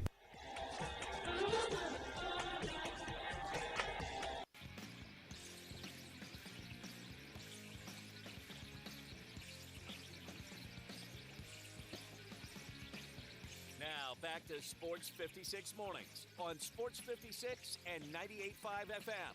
This hour is brought to you by James Gaddis Jewelers. To reveal the full spectrum of dazzling color. Here once again, Greg Gaston and Eli Savoy. Welcome back, everyone. 8:25 the time. About halfway home on this Tuesday edition of Sports 56 Mornings. Coming up in hour number 3, Ben Johnson will join us. The Redbirds have their home opener tonight over at AutoZone Park. It'll be busy downtown with the Redbirds and the Grizzlies back in action as they'll take on the Golden State Warriors. And we are pleased to be joined by our good friend Drew Hill, the Grizzlies beat writer for the Daily Memphian, who you can follow on Twitter at DrewHill_DM. Drew, on a scale of 1 to 10, 10 being the worst, where are we right now with everything that's going on with the Grizz? If you want to go big picture, I think you're maybe at a 3 or a 4. But if you want to go this season, I think, it depends on what your expectations were coming in, but it's probably a 7, right? I mean, they've lost 6 out of 7 games. They, they were more competitive last night. The final score was not totally indicative of the way that most of the game went, but still, the results are the same. The Grizzlies have been searching for anything, for some sort of answer for quite some time now, and the process the process continues, and still no answer after last night. I thought it was, one of the moments I took note of, like final buzzer sounded, all the players walked to the locker room. Jaren Jackson Jr. was just sitting on the Grizzlies bench, sort of staring off into space as everyone walked past him until somebody tapped on him and was like, "Hey, we got to go to the back." And it's just like it sort of reflects, I think, the way that the entire sort of city feels right now. Just how the heck did we get to this point? Well, to me, I don't want to see that, but I like that it's there, that the players care that much, that it's like probably literally hurting them, and probably Jaren Jackson Jr. felt that way. But before we talk about last night and the move, obviously, on Friday of letting Taylor Jenkins go, and I'm not disagreeing with the numbers you gave me, but just out of curiosity, right now you say the future, so we're only at a 3 or a 4. How do we know, again, the future is going to be bright? I just, every year it seems like the same deal, that this team has all the capability of being really, really special, and something always seems to happen. Until they can find a 4-leaf clover or something to give them that good luck and good fortunes, man, I don't know. I'm not one looking at, the window's still wide open. The guys are still young. They got a new coach. We don't know if he'll be the permanent head coach. So I don't know if I'm that rosy about even the future. Yeah, I think but that's, I think, why you got to go to 4, right? Because you still have 3 talented players under contract, if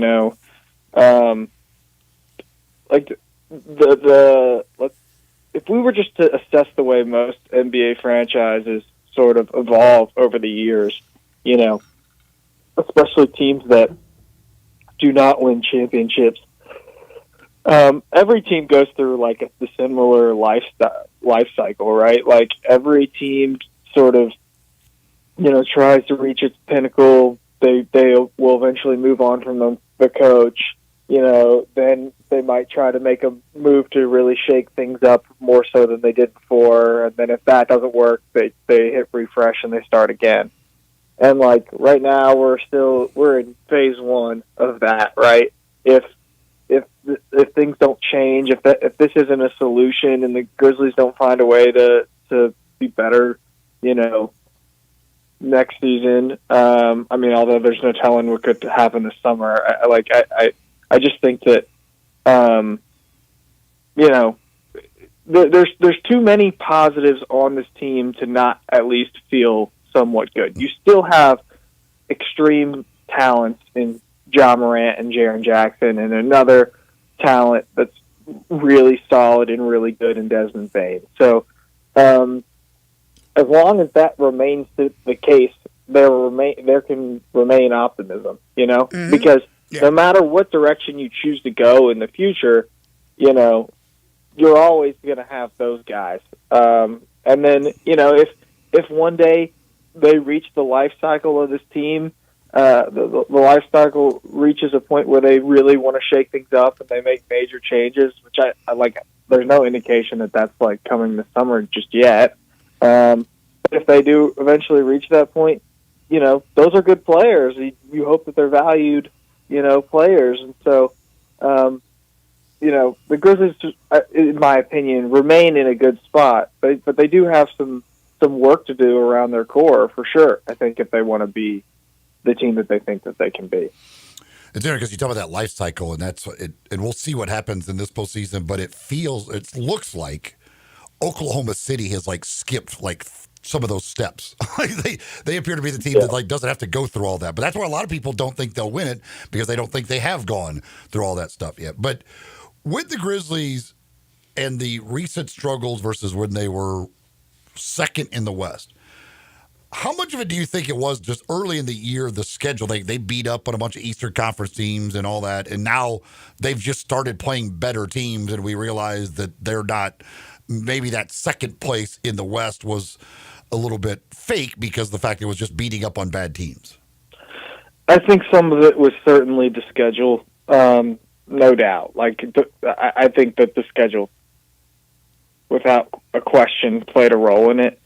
But at the same time, as somebody that goes in those locker rooms, before, after the games, I could tell you,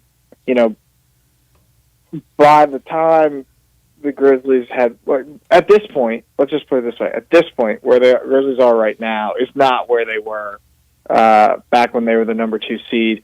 There was some of those losses that piled up. I think the stretch in which they lost a bunch of games late, at the buzzer, or whatever, all of that sort of felt like negative momentum that had pulled the team down. Because even if I still think they would be beating better teams right now if the locker room had remained the same, as it was earlier in the season. I feel like that would probably be true, but the jaw injuries, other injuries, the Jaren injury, the close losses, all of it sort of adds up. It all sort of piles up, and eventually you get to a point where the coach ends up getting fired. But the teams are different. The Grizzlies are different now than they were when they were the number 2 seed in the West. I feel like that's true, but at the same time, maybe it was a little bit of a mirage because of the schedule that they were able to climb sort of the way that they did. Drew Hill from the Daily Memphian joining us on the Sissy's Log Cabin guest line. Okay, so the firing happens Friday. It takes everybody, I think, back a step or two. Saturday night, they play and lose to the Lakers, and you talk to some of the players, I assume, about the firing. And then last night they lose to the Celtics, and I'm sure, Drew, you probably talked to them about Isolo Tuomas, who replaced Taylor Jenkins. So give me kind of the overall thoughts of the players on, first of all, Taylor being let go, and then the confidence in Tuomas taking over. Yeah, so there was definitely some surprise from the players that Taylor was let go. Zach Kleiman was asked if the players were alerted that Taylor was going to be let go, and Zach Kleiman said that the players were not consulted, which is two different things. About the Taylor Jenkins firing. So, okay. There's a difference sort of between the language there. But Desmond Bain and Jaren Jackson both had mentioned that they found out through the organization that it was coming, and Ja did not say that, but that didn't raise any red flags to me because I just assumed he was probably clued in on that as well with those two other guys. And it was just sort of the manner in which he said it that wasn't as clear and obvious as the other guys. So I didn't make anything of that. I've been asked that question a lot. And then, in terms of the reaction to the Isolo getting the head job, I think that everyone sort of always viewed him as very smart. He was brought in to run his offense that he used in Europe, and in Euro Cup it was like the most effective offense ever. So, I think that there was high expectations for him, from the very beginning. It turned out that the Grizzlies ended up not using some of the stuff that, I think he was brought in to implement. There's a lot of national confusion. There's just so much national confusion out there. And, I've tried to consume all of it, all of the national podcasts and stuff. One place where I think, I know these people don't watch the Grizzlies on a day-to-day basis, and they can't watch every team every night. But, part of this confusion is why the Grizzlies made this move and how it relates to the offense. Like, the Grizzlies were not using an offense that is similar to what Isolo did in Europe. Grizzlies were using an offense that was similar to what Noah LaRoche ran at Division III St. Joseph's of Maine. So it is. I think it's telling that LaRoche was, along with Jenkins, fired. Right? Mm-hmm. It is a full, hard lean into going back to what they imagined when they hired Isolo in the offseason. Mm-hmm. And it's a lean into doing the things that will make Ja Morant the most comfortable and try to maximize the way that the Grizzlies score. So let's just make sure that we get that clear, because a lot of folks have confused it and think Isolo is responsible for the offense, but wasn't setting the screens and whatnot. That's just not the case. If you go watch anything that he did in Europe, like, almost all of his offensive philosophy is, they call it like a stampede offense, where they overload one side and of the floor, then they set a screen and they get a ball reversal to the other side of the floor, and you get one-on-one. You get a whatever player you want, your most skilled player, one-on-one with catching the ball going downhill towards the basket. Like, that was one of the big things that he used in Europe. And the other was what they call a go screen. So it's when the big comes to set the screen for the ball handler, but they don't actually set the screen. They almost like fake like they're going to set the screen and roll hard to the basket. And you do that action so quickly between the screener and the ball handler that it puts the defender in a position where they have to essentially choose who they're going to defend. And so we haven't seen a ton of that from the Grizzlies this year. But that was what they did over and over and over again in Europe under Isolo. So it'll be interesting. It'll be interesting to see how much they can change, between now and the postseason. And there were some moments of confusion from the guys last night, and it was almost like some of them messed up some of the plays. Mm-hmm. And, it's pretty late in the season to be messing up the plays, but I would venture to guess, and I can't say this for sure, I'd venture to guess, it's probably because the plays are new, right? Although they messed up more on defense, I think, than anything. But there was the one time where Ja was extremely frustrated trying to get, I think it was Edey to do something, and he couldn't. Yes. And then they got a defensive 3 seconds, so they got kind of bailed out. And then they tried to do the same thing again, and Ja launches the 3 and hits it. Well, there was the one time that Ja was saying to Wells, get over here, like pointed like 5 times. So Drew, with that, from what you've figured out, was there just a resistance from Taylor Jenkins to go to what Isolo wanted to do, and that's why they got him and LaRoche out of there? Or, why wasn't Isolo's offense put in? I think that was the decision of Taylor Jenkins. Okay.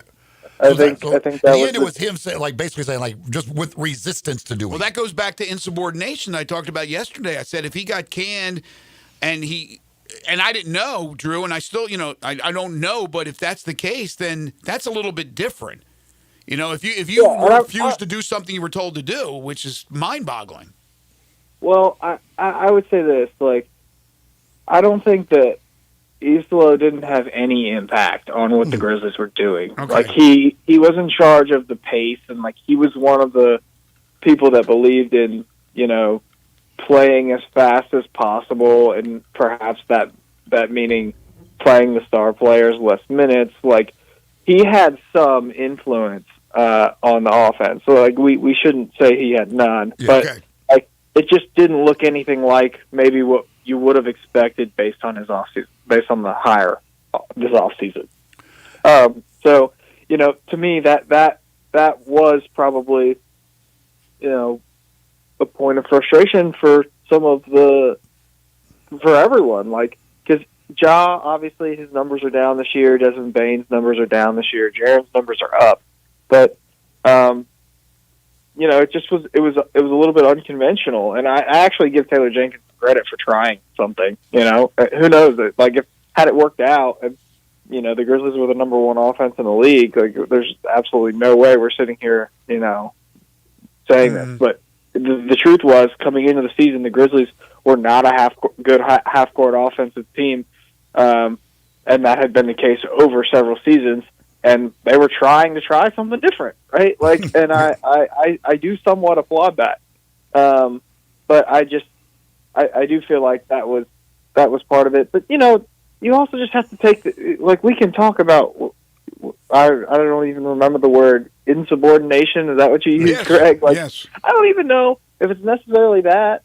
To be honest with you, it's just the fact that the team clearly didn't look the same as they did early in the season. The defense was bad over a long period of time, which was a total red flag, because even when the team was incredibly hurt, Taylor Jenkins' defenses were good. So, that was a sign that he just wasn't getting to the players. Like, whatever he was saying was not registering. So, that to me is a big part of this too. And, I think to some degree, if you're the Grizzlies and you look at this, it's much more surprising that it happened when it did than the fact that it did. Exactly. And exactly. I think that, when you try to figure out, reasoning, if you try to put yourself in the front office's shoes, and you're looking at this team, there's been nothing that they've done over the last 2 months that's inspired belief that they're going to win a first-round playoff series. And if that is the case, why wait? Why not just try and see if you can mix it up and do something different? So it's a little less surprising. What about the whole Ja conspiracy thing? And I don't buy into it, but here he is. He's out.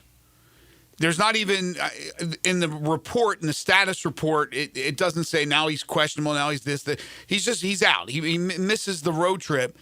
They fire the coach, Jenkins. He plays Saturday. He turns around and plays last night and plays really well. And the assumption is he's going to play again tonight, which would be 2 games in a row, back-to-back, 3 out of 4, coming off a hamstring injury. There are people that actually believe that maybe he wasn't even hurt and just refused to not to play. I don't believe that. I'm just saying it's out there. What is your thought? Well, I would just say watch the games. The guy's limping during the games. He's got ice on his hamstring during the games and after the games. So, no, I don't believe that conspiracy theory. And I expected that he was going to play in that Lakers game before they fired Taylor Jenkins. So, no. And look, you come up with enough conspiracy theories, you might be right about one of them. Sure, sometimes. Absolutely. But, Again, but this is not one of the me. people So, I'm not make right sure. about. Yeah, make sure that's clear. It's not me. But, and then you would think that the reason, if this was game 40 of the season, and he's coming off a hamstring, he's not playing tonight. But because this team is desperate, and they're playing Golden State, and they have to win, that's why he's playing, right? You're talking about tonight? Yes. Well, I don't think we know that for sure yet. Well, I mean, with the assumption he's playing. I mean, shouldn't he be? I mean, last night I watched him. If he doesn't play tonight, then that would be dumb as heck that they played him last night. Exactly. This is a way more important game. Well, yeah, exactly. Yes. No, I 100% agree, but I want to see so last night, Isola was asked before the game, knowing that there's a back-to-back with Ja coming off the hamstring, does this mean essentially that Ja is not going to play tomorrow? And he just kind of looked like, what do you mean? And he said, well, this was Harrington that was asking him, and I'm paraphrasing here, but it was something along the lines of like, just given the injury management and all that, is like Ja's not going to play. Is it predetermined that Ja's not going to play tomorrow? And Isola was like, no, but we're going to have to go evaluate it tomorrow to figure out whether or not he's going to play. Yeah, look, I think it wasn't a commitment. There was no commitment that Ja was going to play tonight. And like I said, conspiracy theorists, whatever, Ja's hamstring is clearly hurt. So, like, I would agree with you, though. I would agree with both of you that you should have played him today if he's going to sit out today. Yeah, that's why I just assumed that he was playing tonight because of the importance of this game. Now, again, during the season, somebody coming off an injury, they didn't play back-to-back. When Vince came back, he didn't play back-to-back.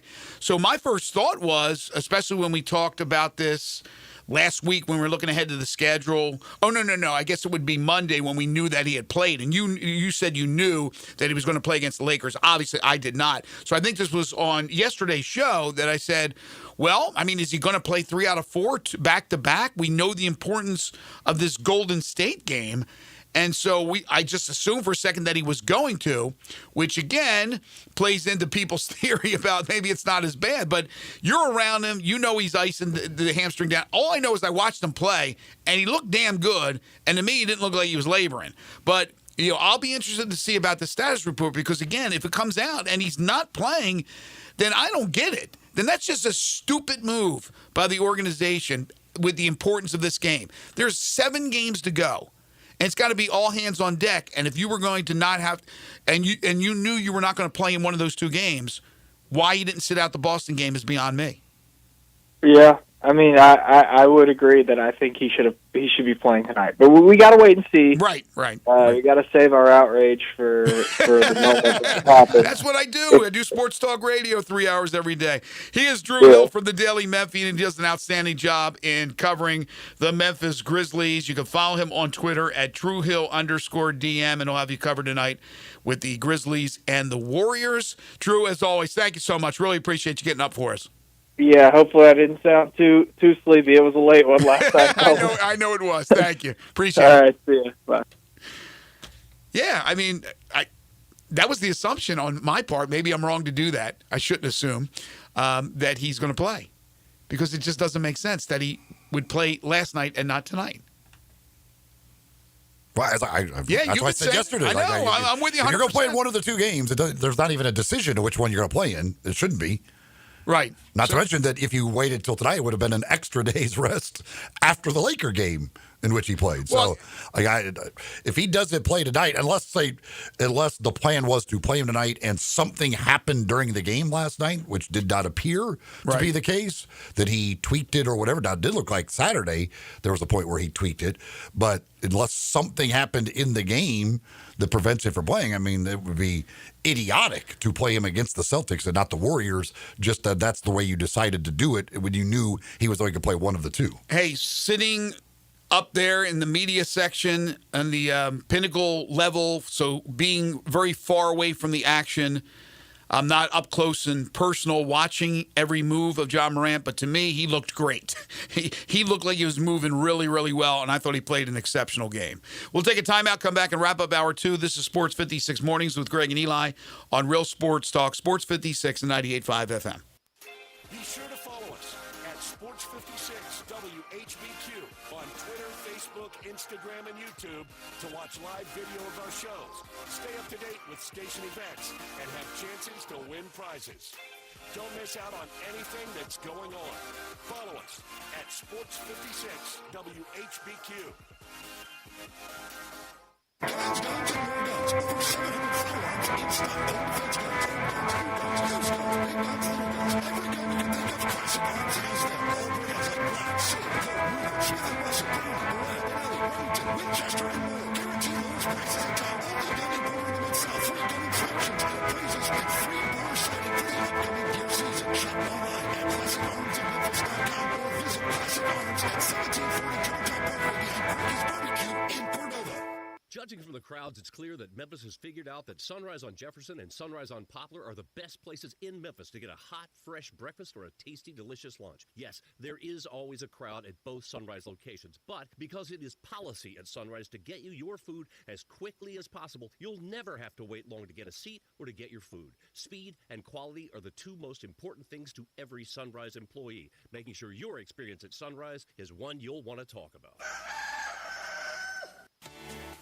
At Jason's Deli, when you're dining in or picking up curbside, you can expect wholesome food and no surprises, just delicious sandwiches, crisp salads, and quick quality meals made with the freshest ingredients and no artificial trans fats, MSG, high fructose corn syrup, or artificial colors and dyes. Around here, a lot of thought goes into what we put into our food and what we take out of it, because you're not just taking a bite, you're getting a taste of who we are. New items are constantly being created to expand our menu for all tastes and special diets with vegan and gluten-free options available. Convenience and on-time delivery you can count on. It's just a click away at jasonsdeli.com, so whether you need to feed 5 people or 5,000, the team at Jason's Deli, they have the credentials and the commitment to keep you satisfied. Freshness is nearby at Jason's Deli with locations at Ridgeway in the Park Place Center, Poplar and Highland, Germantown Road in Cordova, and on Goodman Road in Olive Branch. Jason's Deli. It's wholesome food and no surprises. Now, back to Sports 56 Mornings on Sports 56 and 98.5 FM. This hour brought to you by James Gaddis Jewelers. Here once again, Greg Gaston and Eli Savoy. We do have a winner now in our Humdingers trivia. Finally. And a lot of folks did end up doing more research and finding the correct answer. So no longer are they lazy. Oh, no, they are. They were now, these people may not have been the ones that came with the correct answer. Maybe they were looking it up the whole time or whatever. But there was one who ended up getting the correct answer before the others. So we do not need a tiebreaker today. Again, the question was, who holds the record for most points by a freshman in the national championship game? Again, Carmelo Anthony's 33-point game, that came in the semifinals. Mark Aguirre's 34-point game came in the third-place game, because back then they still had a third-place game. So his came in the third-place game, but not in the championship game. The most points scored by a freshman in the championship game happened in 1995. It happened against Arkansas. Some of you Razorback fans out there, maybe you've blocked this out of your memory. But Toby Bailey of UCLA with 26 points in the championship game win over Arkansas. Purvis Ellison and Greg Oden each had 25 in the championship game. Tyus Jones, by the way, 23 in the national championship game. One of the ones that is up there as well. He's tied with Patrick Ewing on that list of most points in a championship game by a freshman. But Toby Bailey, the correct answer. And so we will be notifying our winner and letting you know how to get your $25 gift certificate to Humdingers. How about that? 30 years ago, Toby Bailey. Wow, time is flying. So some of the voting is going on now at the NFL owners' meetings. They have passed a couple of things. They have passed the expanded use of replay assist. Adding fouls for hits on a defenseless player, grabbing the face mask, performing a horse collar tackle, tripping and running into or roughing the kicker, which means now replay assist can be used to pick up flags that are thrown for those infractions if there is clear evidence that the flag was thrown in air. So get ready for 4-hour games. It does not. Well, no, because that happens very quickly. There's nothing happens quickly. That happens immediately. Like the referee comes on and says we're picking up flag, but they cannot add a flag for those. They can't look at it and say, "Oh, you missed this, so you need to throw a flag." It's like it is only to pick up flags that were thrown in error. But when they're assisted, they got to stop. They got to stop the play. They got to stop everything, They tell them what to do. They pick it up. Yeah, it sounds like it's instantaneous, but it adds up. If there's more things they're going to look at, more things, even with assist, it's going to add time to games. Again, maybe a minute or two. Also, they have changed the overtime rule for the regular season to match the postseason, which means that each team is guaranteed a possession, whether the first team scores a touchdown or not. Each team will get at least one possession in overtime, just like the postseason rule that has been in place. That will now be the rule all the time in the regular season as well. I like that. Does that mean you think there's going to be more ties? Like if it goes to overtime, it'll end in a tie more so than before? Possibly. I don't know. There was a thing about expanding, taking it from 10 to 15 minutes. I don't know if they're going to do that or not. Okay. They did vote down the Lions' proposal to not have an automatic first down on illegal contact and defensive holding, which was never had a chance to pass. I guess they have not gotten to the tush-push stuff as far as having a vote on that yet, or if there's not been any reporting on what that the result of that vote is at this point. Yeah, I think ESPN just said they're going to vote on it. I'm not sure if the votes has taken place yet, and they just haven't announced on it. So there you go. I like that. I like that each team will be able to have that possession in overtime. Because, again, you scored the touchdown, you never got a chance. Yeah, you kicked the field goal, you got a chance. But if you scored the touchdown, you never got that opportunity. By the way, word of the day, insubordinate. Insubordinate is defiant of authority, disobedient to orders. So that's why I brought that up. I brought it up yesterday. And I still don't like the timing of this. I don't know what can be implemented by Tomas Isolo. They're not even practicing. They're playing so many games. But I bring up that because I said yesterday with the firing of Kleiman, yes, if he told Taylor Jenkins that you have to do something and he didn't do it, refused to do it, that's being insubordinate to your superior. But the way Drew described it was that it wasn't that he wasn't implementing some of Isolo's offense. It was just bits and pieces, dribs and drabs, and not all of it together. But if you recall, at the beginning of the season, they were damn good. Now, whether it was because they played inferior competition compared to the competition they're playing now, that's a whole other story. But they were damn good for a long time, okay? So if he didn't implement that whole system, it was working. Then he started to put more and more of his system in. That's what I'm hearing, right? That's what they're saying. So as they put more of the system in, they got worse. Did they get worse because of the teams they were playing or not? So was there frustration with the system? That's what's confusing to me. So he wasn't insubordinate. He didn't say, no, I'm not doing it at all. But he didn't implement it completely at the beginning and went slowly implementing pieces here and there. But they were better earlier than they were now. So I'm still a little confused. I still don't know what Isolo can do now with 7 games. He's already coached 2, and they lost both. Not his fault. But what they can do when they don't really practice. Yesterday we talked about a couple of plays that was a little confusion out there. Now that's offensively. It doesn't answer the question of why they're so bad defensively, running around with their head cut off trying to guard the perimeter. Now, it's tough. A lot of teams do that against Boston. But tonight you got Golden State. Yeah, they have the greatest shooter of all time, and they shoot a lot of threes as well.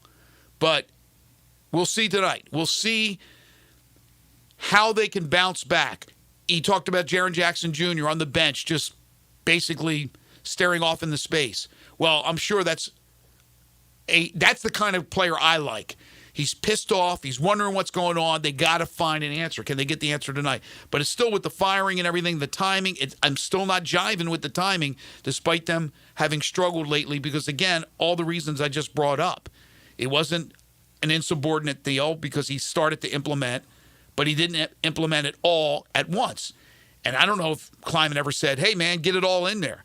and then started to put more pieces of it in there, and they started to play worse. Not But saying their it's offense because of wasn't the worse. system. The drop-off hasn't happened offensively. The drop-off has happened defensively. That's true. And is that on Jenkins? I guess because he's the head coach. But that was more on St. Andrews, right, who was running the defense. But it is a little confusing. Can they come back tonight? Can they find their ways? Again, will Ja play? We'll find out with that status report coming out a little bit later on. We need to take a timeout. We'll come back. We got a lot of baseball to get to.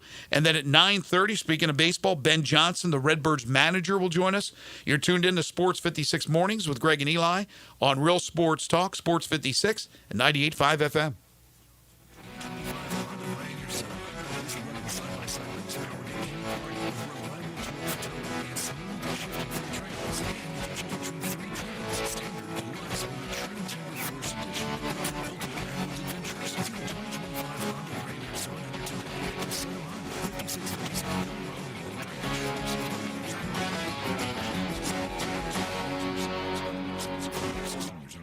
Wally Hatchet serves breakfast all day and Southern comfort food for lunch. Hatchet fans love our huge omelet, breakfast Sammys, scrambles, and chicken and waffles. For lunch, check out the Mississippi pot roast, chicken fried steak, grilled meatloaf, or one of our best-selling burgers, lipstick on a cow. Pickup, delivery, and catering are also available. Visit WallyHatchets.com to order online. Wally Hatchets is located at 6439 Summer Avenue and open from 7 a.m. to 2 p.m. Tuesday through Sunday. Wally Hatchets. Count your blessings, not your calories.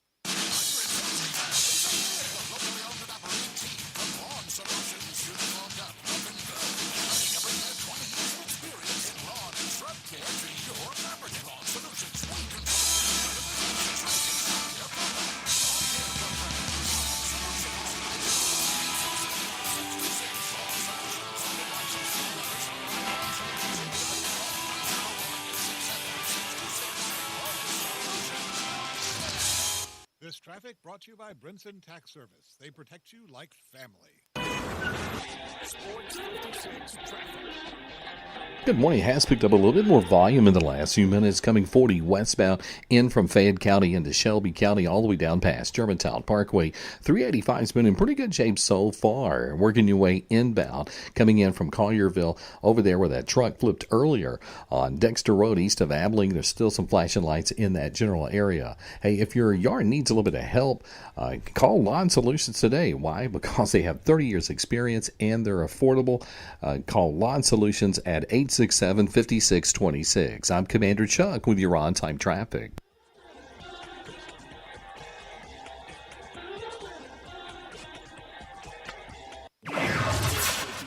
WHBQ Memphis and W253DF Memphis with Brett Norsworthy and Brian Dacus. Weekday afternoons from 3 to 6. Now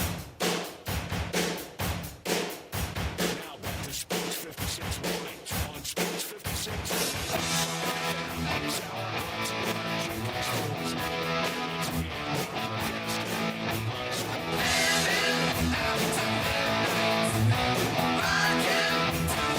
Welcome back, everyone. 9:03 the time. Final hour for us today here on this Tuesday edition of Sports 56 Mornings. Happy April Fool's Day to you. We're not fooling around here on the program. Greg Gaston, Eli Savoy, Elijah Seegers with you. Broadcasting from the Family Leisure Studios. Pool time, and they're booking pool installs already at Family Leisure. Family Leisure located at 2120 Whitten Road. It's just north of I-40. Currently 48 degrees. It will get up to 73 today. Sunshine, should be a very nice day. Tonight, clouds roll in, but only 67 for a low. Tomorrow, though, could get rain later, possibly some storms. It's going to be very windy tomorrow. The high, though, of 83. Then it dips down to a high of 69 on Thursday. Definitely rain in the forecast right now for Thursday at 90%. Then 70% on Friday, 90% on Saturday, 50% on Sunday. So a lot of precipitation and possibly severe weather in the forecast for later on in the week. Hour 3 of the program is brought to you by Jenkins Floors and More. They are located in Horn Lake. They're at 2356 Goodman Road. It's a short drive from anywhere in the metropolitan Memphis area, really in the tri-state area. They specialize in flooring and carpeting. Hardwoods by Portercraft, carpeting from Southern Luxury Carpet, ceramic and porcelain tiles. They have backsplashes for your kitchens and bathrooms, all different styles of colors and granite, porcelain, and much more, plantation shutters and blinds. They sell it wholesale. Skip the middleman, save you lots of money. And look, if you don't do it yourself, they will come to you and they'll do the job for you, and it's a 2-week turnaround. That's their promise to you. So just call them or stop by. They'll come to you wherever you are, your home or office. And once you go and decide that you're going with Jenkins for your carpeting, for your flooring, they'll get the job done in 2 weeks. Financing available. Sports 56 listeners, ask about your family discount. Military, first responders, you get 10% off. Why go anywhere else? Again, they sell it wholesale to everyone, from contractors to do-it-yourself homeowners to homeowners who need the help of Jenkins. 662-469-9350, open Monday through Saturday. 662-469-9350. It's Jenkins Floors and more. Keith texted on the Sissy's Log Cabin listener says, I don't understand why they keep trying to double team on defense if they can't cover the perimeter. It's 5-on-5, it's man-to-man defense. That's, again, that part of their philosophy is what, or at least was their philosophy, was a lot of helping and stuff. And that's, again, it's the wide open threes is kind of what their defensive their philosophy was, is they're going to make sure you're going to cut off and help on the drive versus and give up the three rather than give up the drive. That's got to change. And Keith is right on. It drives me crazy. They'll double, and then they're chasing their tail, and it always went to somebody wide open. Let me tell you something. Boston shot 33.9% from three. I don't know what they average. Maybe that's right around what they average. But to me, because I've played Boston a lot on three-point shots, all those guys shoot threes. I mean, you go for like Jason Tatum that hit 4 or more, or Brown that hit 4 or more, and he didn't even play last night, or Hauser, or Horford, or Pritchard, or White, or Holiday.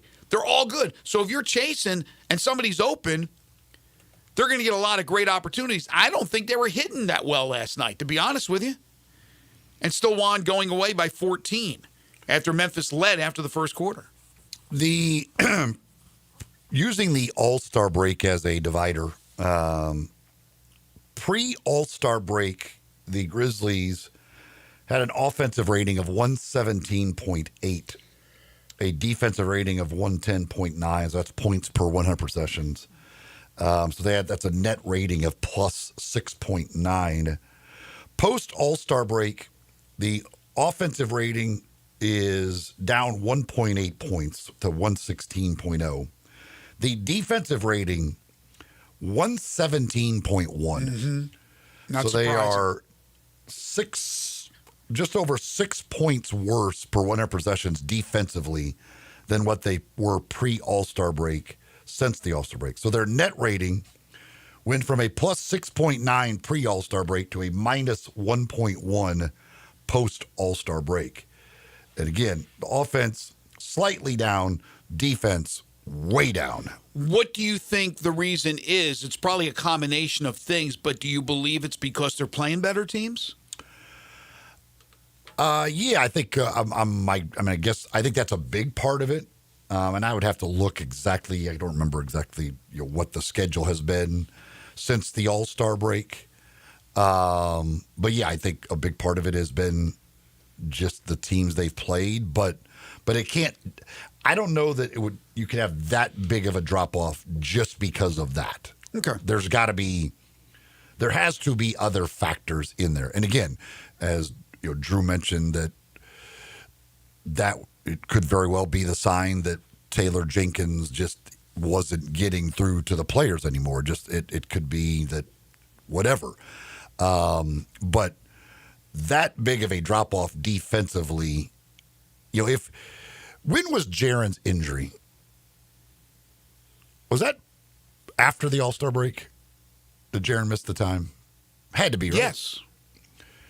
So, obviously, if you lose a guy like that defensively, certainly that could have an effect. And I'd have to see what it is since he's been back in the lineup since the injury. But yeah, I mean, it's got to be more than just the teams you're playing for it to be that much different. You know, again, a drop off on the offense of 1.8 points for 100 possession, something like that, very minimal drop off. You can see something like that. That could be whatever. But over a 6-point drop in your defense, because again, that pre-All-Star break, that's a massive portion of the schedule. He injured his left ankle in the opening minutes of their loss to the Hawks on March 3rd. And then I'm looking at a story here from March 14th where he was nearing his return. Remember, he came back a little bit sooner than we thought he would. So he missed how many games? Let's see if I can find this out. Return. I don't have the schedule in front of me. I'm looking to see if it has it on the story.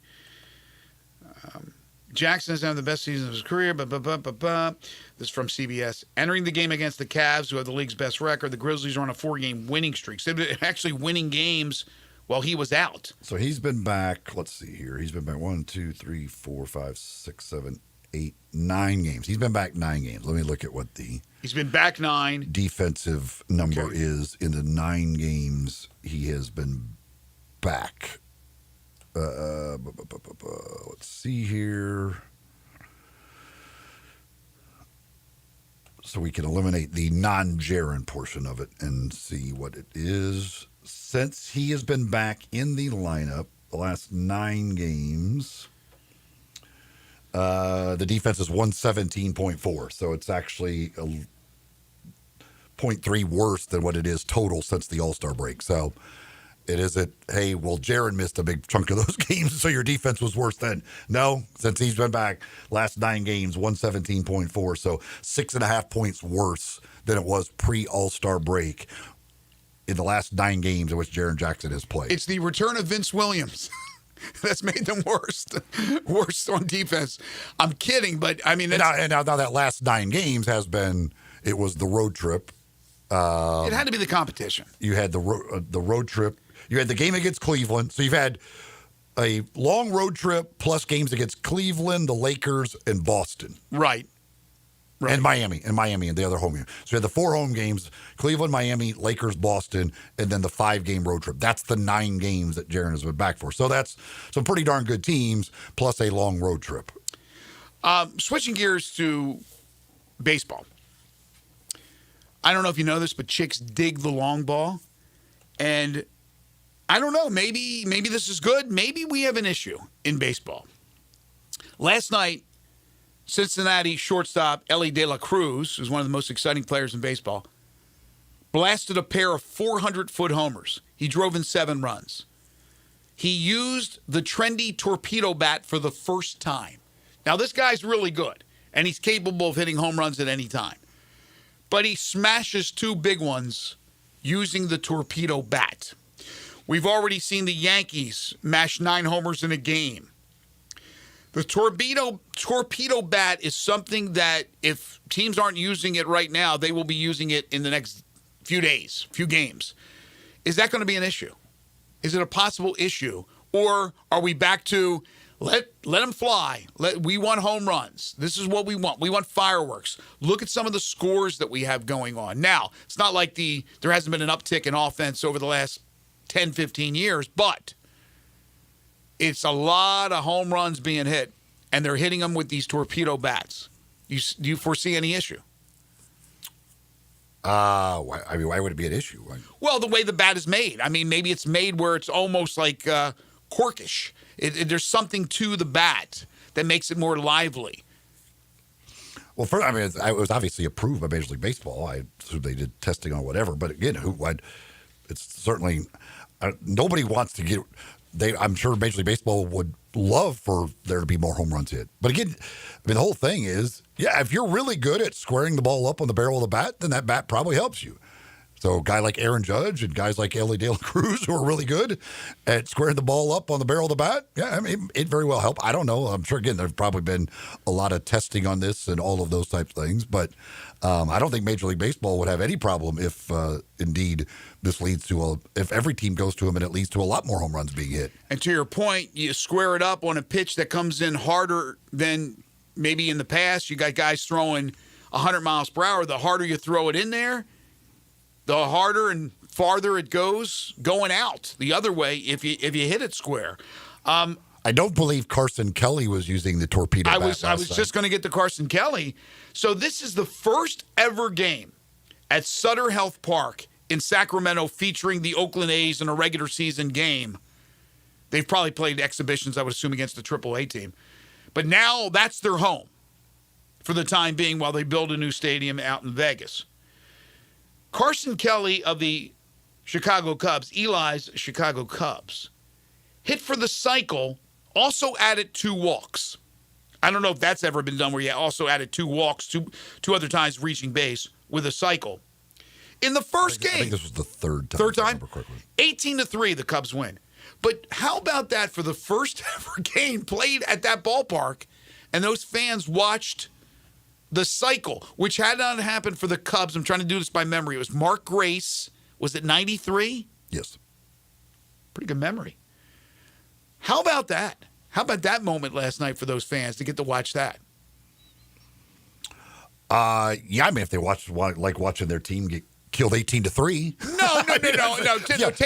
Good for those A's fans. Take that out of consideration that your team was crap last night, but you watch history. A cycle does not. There are more 4 home run games and 3 home run games and all kinds of stuff like that, no hitters, than there are cycles. I don't have the numbers.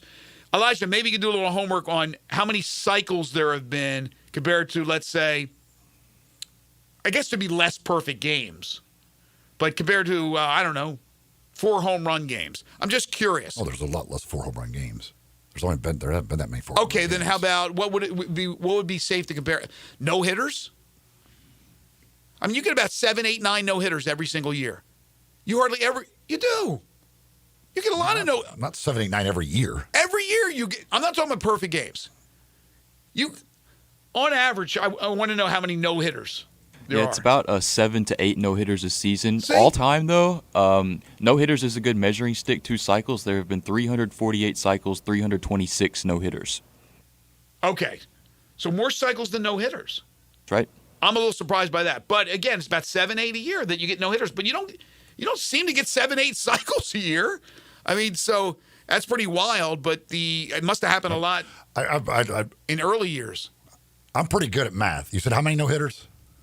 Over the past 30 years, at least, there have been 6 to 7 per season. Okay.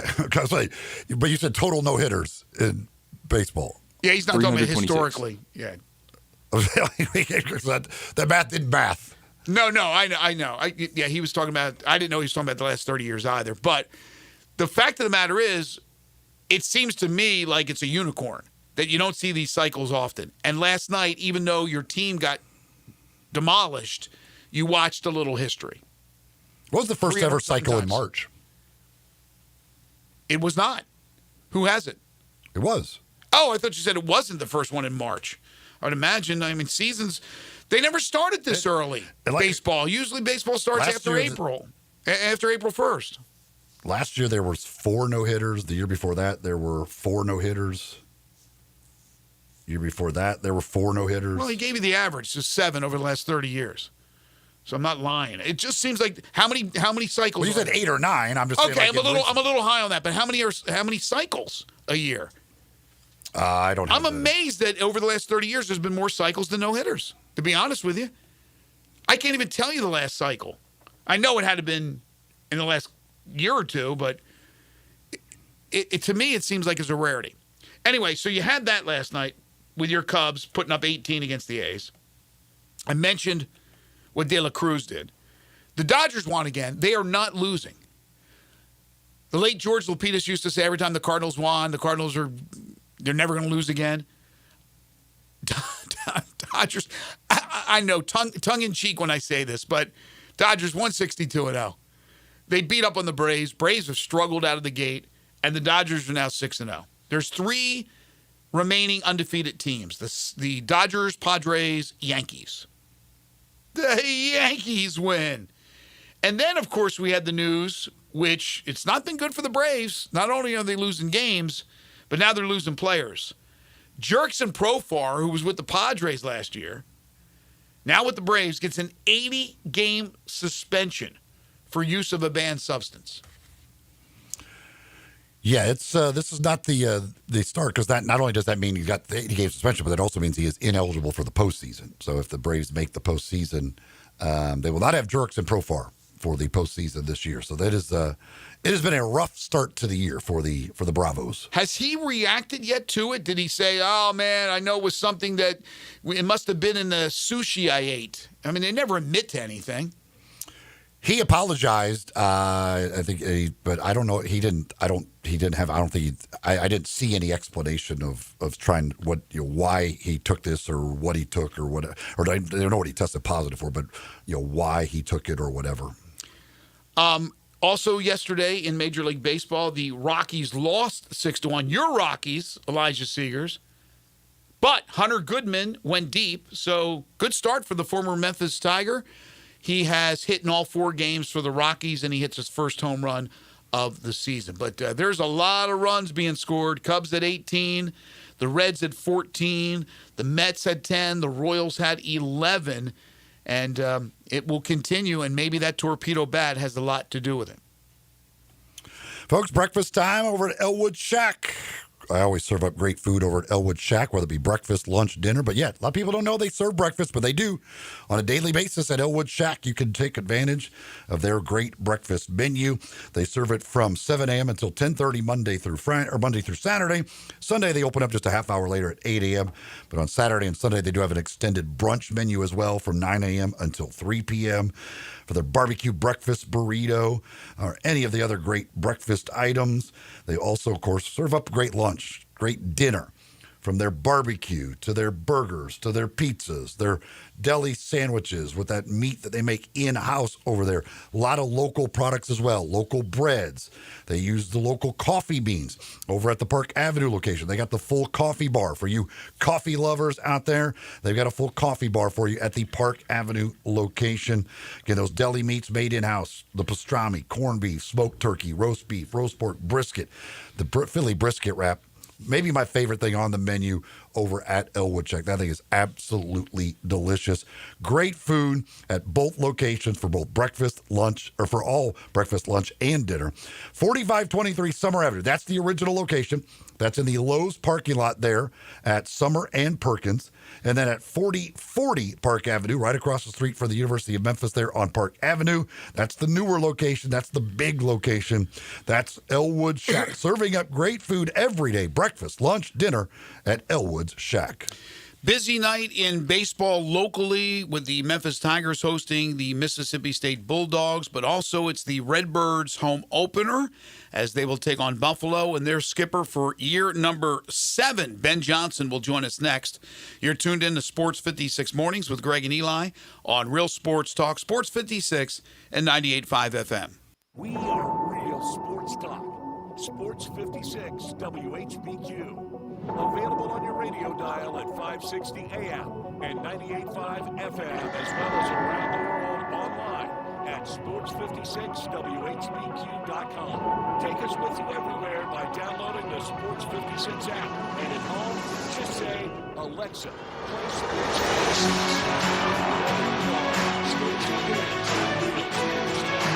Sports 56 and 95 FM.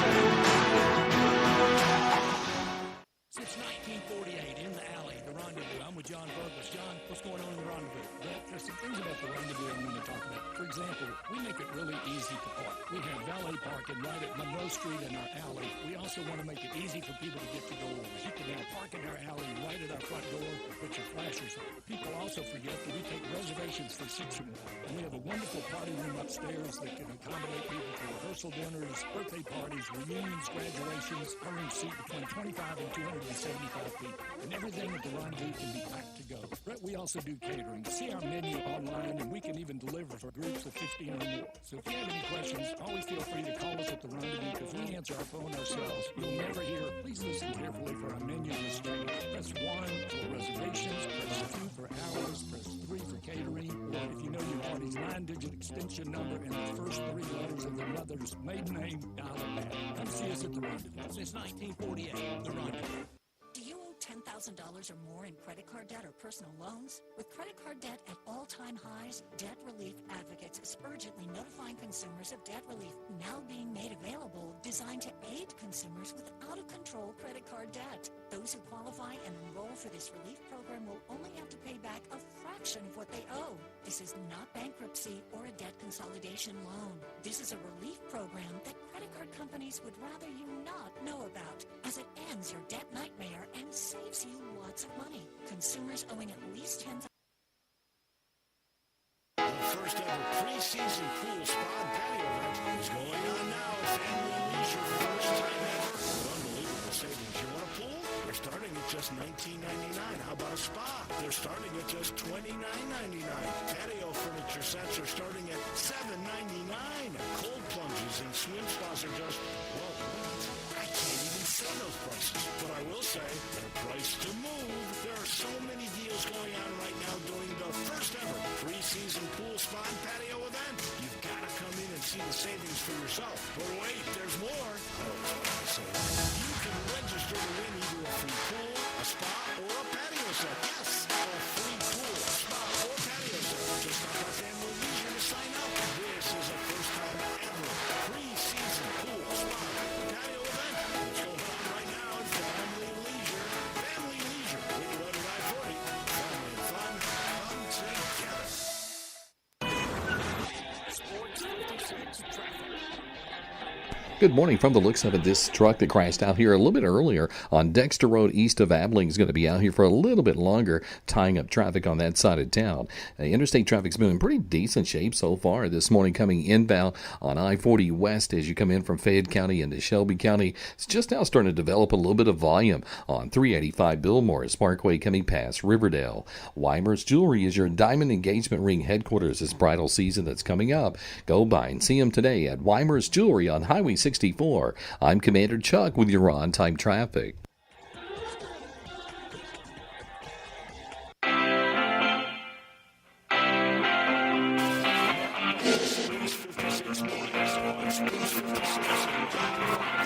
This hour brought to you by Sports 56. Once again, Greg NFL owners have made another rule change, voted in the kickoff rule, now spotting the ball at the 35-yard line after touchbacks. Yeah, that was much expected because they want to try and, again, encourage the kickers to not kick it into the end zone, but rather land it in the landing zone to encourage returns on those kickoffs. Yeah, Adam Schefter said the football kickoff proposals were separated into two votes. The one I just mentioned, moving the ball back to the 35 or to the 35 after a touchback, that passed. No vote at this time on the onside kick modification. I have no idea what that is. What are they trying to do there? He said it'll pick back up at the May meeting. I don't remember what that proposal is on the onside kick. I have to look that up. I can't remember what the proposal was for this year on the onside kick. But again, we still wait to see what's going on with the ever popular, especially in Philadelphia, tush push, which is being voted on, possibly has already been voted on by the owners, but no announcement has been made. Again, it will take 24 owners voting to disband the rule, and then that will be gone seemingly forever. Who knows if ever something can come back, if it ever returns once it's voted out. But, yeah, that's something that's become a very controversial topic. Well, as I mentioned, the Memphis Redbirds, whose season is underway, they played 3 games to begin the season on the road, and now are home as they begin the home portion of their schedule tonight with the home opener against Buffalo. And we are very pleased to be joined by our friend Ben Johnson, the skipper of the Redbirds, who's getting ready for, I believe it's season number 7, Ben? What's up, guys? Good morning. And yes, this is season lucky number 7. Wow, incredible. Congratulations on that. Great to hear your voice again. Thank you for joining us. Really appreciate it. So I guess let's go back to spring down in Florida. How did everything go? How do you like your team as you've already got 3 games under your belt? Well, it was a good spring. The weather really was, worked out for us. We had a lot of good weather to work with. As far as our big league club, we really didn't get off to the start that we wanted to get off to, but everybody's off and running right now. I'm excited about our club. Just I'm still getting to know the guys because you still I would say maybe I spent a good bit of our time with half our group in Major League camp, and then there was probably a third of our group in minor league camp, and I'm still really getting to know everyone. But the players that we've brought here to Memphis, I'm really excited about. We've got just a lot of versatility, a lot of athleticism, team speed, and some exciting young pitching. So I'm still in the process of getting to know everyone, but from what I've seen so far, we've got a lot of really good young men and some really talented young ball players. From your perspective of being the manager here at AAA, how big was it to be able to get that exhibition game here in Memphis against the big league club?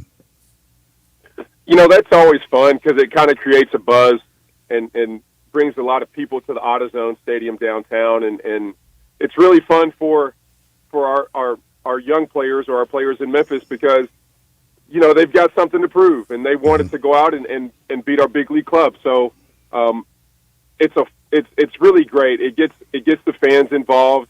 It gets the players fired up and ready to play. And we always appreciate when the Cardinals can come to Memphis and spend some time with us here. It's a lot of fun, and I'm glad we've started to add that back to our schedule. Look, I understand every organization utilizes their minor league system. That's why it's there. It seems like the Cardinals do it more than anyone, maybe even better perhaps than anyone. The roster, if I'm not mistaken, I was told opening day for the St. Louis Cardinals, 26 players, 20 of those players played at one point in Memphis, I assume played for you, and then there was a few others on the roster that had rehab stints. So you're quite familiar with all those guys that are playing with the big league team. No, it's great. It's a lot of fun to see the young men come up and mature as players and mature as men, and we wish them the best. That never gets old when you tell a player that he's going to the big leagues, and it really is fun to watch these young players mature and establish themselves as major leaguers.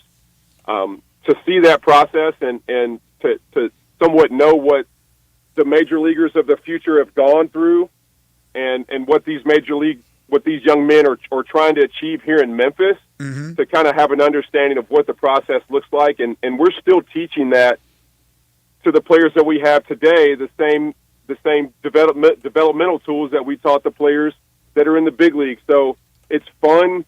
It's really fun to see these young guys mature and establish themselves.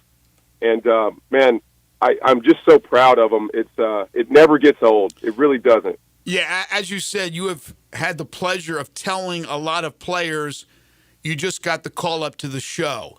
What is one or two of those moments from the 7 years you've been here, now the 7th year, that you recall more than others? Maybe one where the player just went like absolutely crazy, emotional. Just there's got to be one or two that stand out.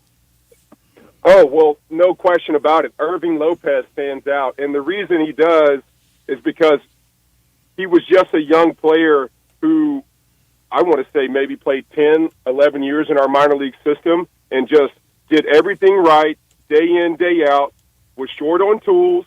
We all knew that. But just was a great teammate.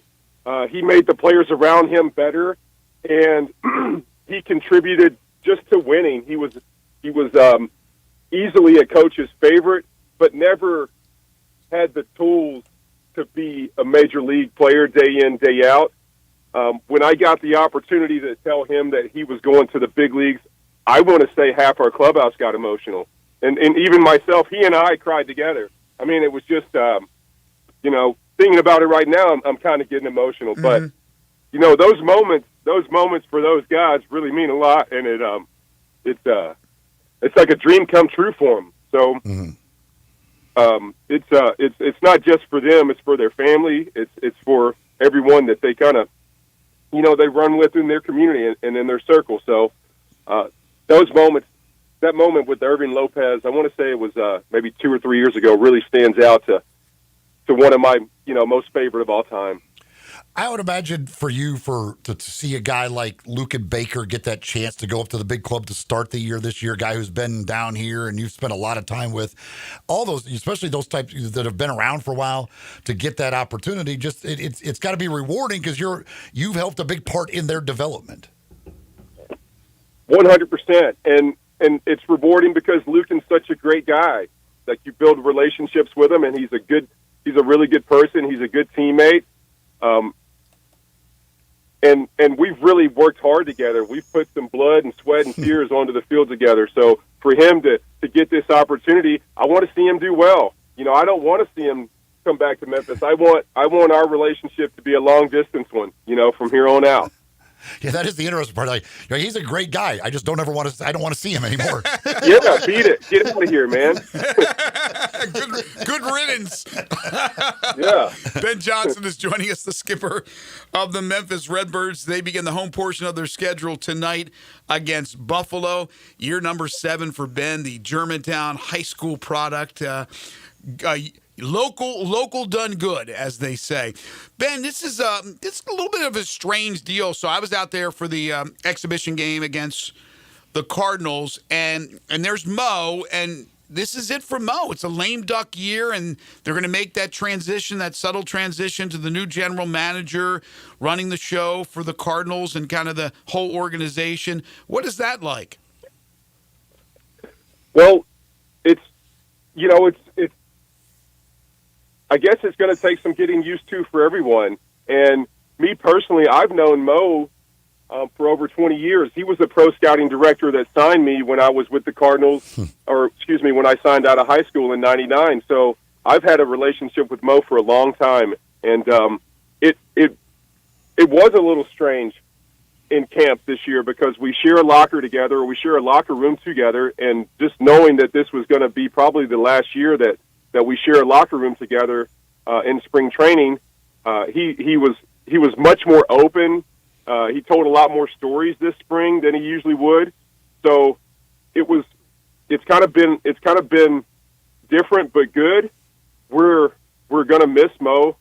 He's done a lot and been really great for our organization. But we're also looking forward to some changes and to just maybe doing things a little different. So Mo's going to be greatly missed, and me personally, I'm going to miss him just because we've had such a great relationship, and he's someone who's awfully personable. I look forward to staying in touch with him, down the road, but he's definitely going to be missed in our organization. You mentioned that you're even still trying to learn a little bit about your players, but what kind of team do you have this year? What should people expect when they head down to AutoZone Park? Athletic. We've got some really good young athletes, and I would say, the first one that comes to mind is a Jose Barrero. We signed him as a free agent. He played in the big leagues with Cincinnati. He plays shortstop. He also plays center field. Just a big, long, strong guy. He's an exciting young player to watch. He can do a lot of things, and if you're going to draw up a player in the lab, he's the type of guy that you draw up. He's long, strong, and pretty quick and twitchy. So he's one player that comes to mind. Matthew Koperniak, who I read a stat on him, I think it was maybe last week, who ever since he's signed, he's led all the minor leagues in hitting. So, when you kind of think about that, that's a pretty young hitter and a pretty good young hitter.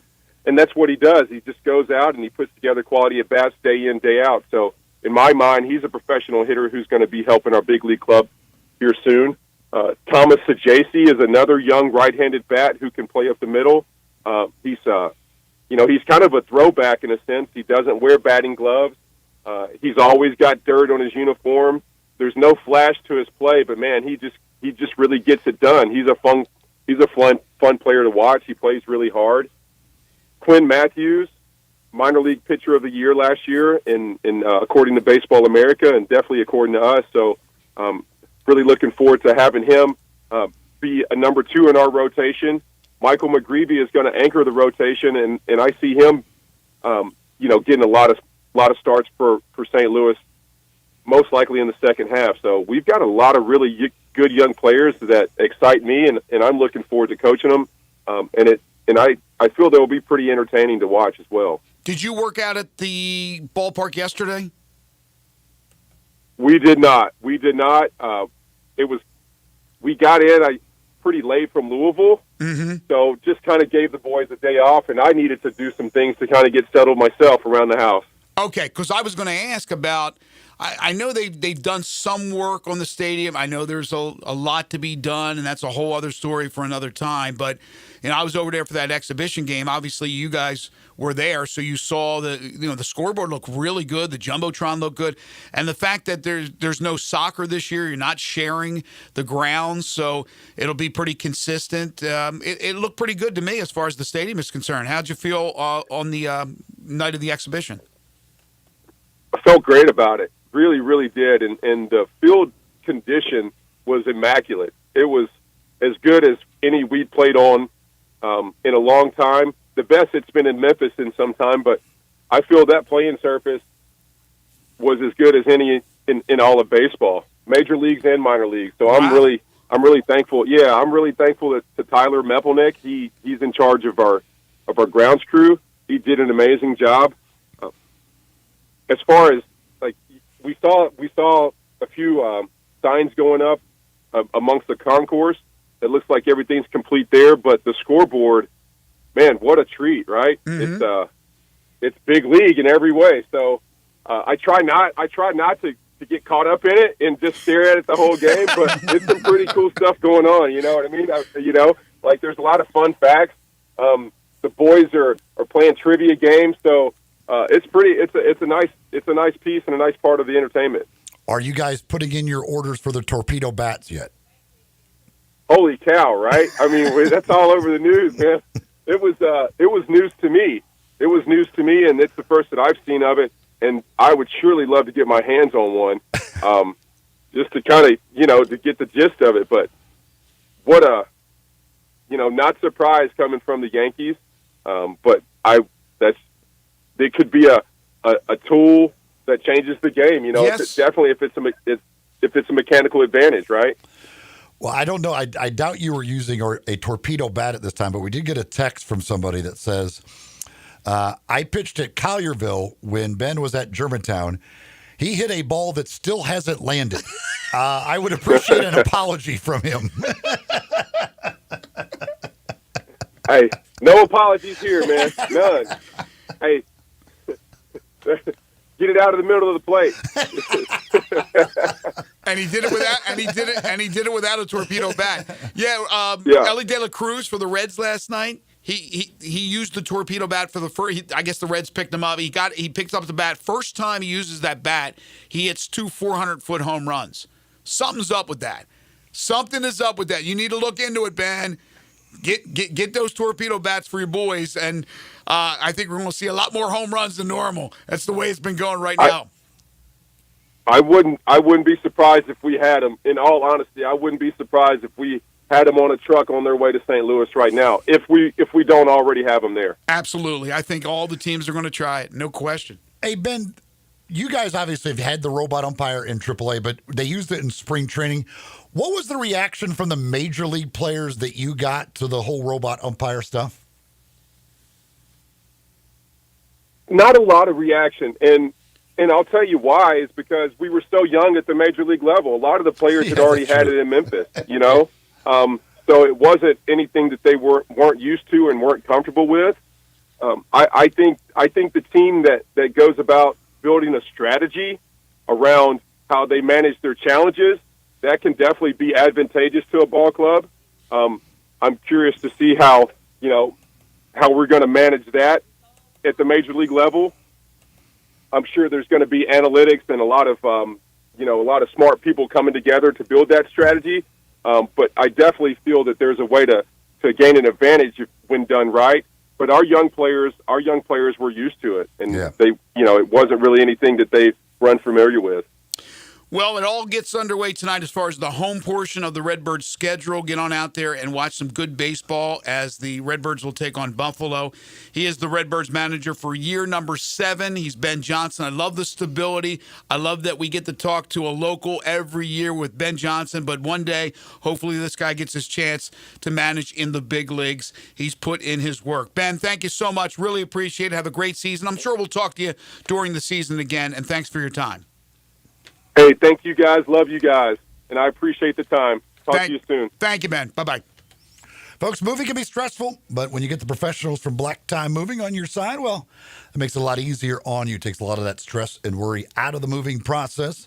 Whether you're moving across town, across country, whether it's a new home, whether it's a new office space, whatever you're moving, wherever you're moving, you want the professionals. You want first class, and that's what you get with Black Tie Moving. Just a first-class experience every single time. 901-316-6196 is the phone number. You can go to blacktiemoving.com/Memphis to get your no-obligation quote from the folks at Black Tie Moving. They work with you to come up with a plan for your move, fitting your needs and fitting your budget as well to make it easy on you when you've got the professionals from Black Tie Moving. All right, so they have tabled discussions on the tush push until a later date, according to Yahoo Sports. I'm happen to be looking at with Ian Rappaport reporting. So they never even got to a vote. They have tabled discussions on the tush push until a later date. Again, they're meeting again in May. So maybe perhaps at that time is when they will vote. So that's the latest as far as the tush push. As of now, it still exists in the National Football League. We'll take a break, come back with our final segment. This is Sports 56 Mornings with Greg and Eli on Real Sports Talk, Sports 56 and 98.5 FM.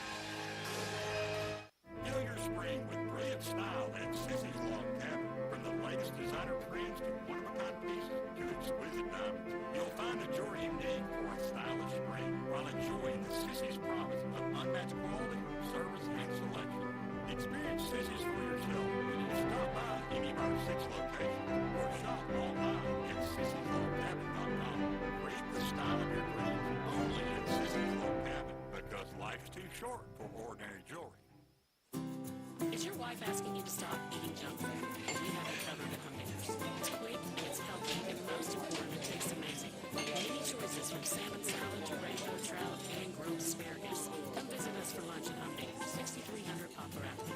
So good, Coach Penny eats with us weekly. Don't forget, Humminger's offers full-service catering for weddings, social events, or your corporate lunches. You can call 901-260-8292 to find out more. Join the University of Memphis Athletic Department as they host the inaugural Power of Girls in Sports Clinic sponsored by FedEx. Held in the Lori Bolton Family Basketball Center Saturday, April 12th, girls 3rd through 6th grade will join Tiger female student athletes and staff to learn life skills, build confidence, and develop a healthy lifestyle while participating in sports. Admission is free and the deadline to sign up is Monday, April 7th. Availability limited to the first 200 girls. Sign up at gotigers.go.com/PGSC.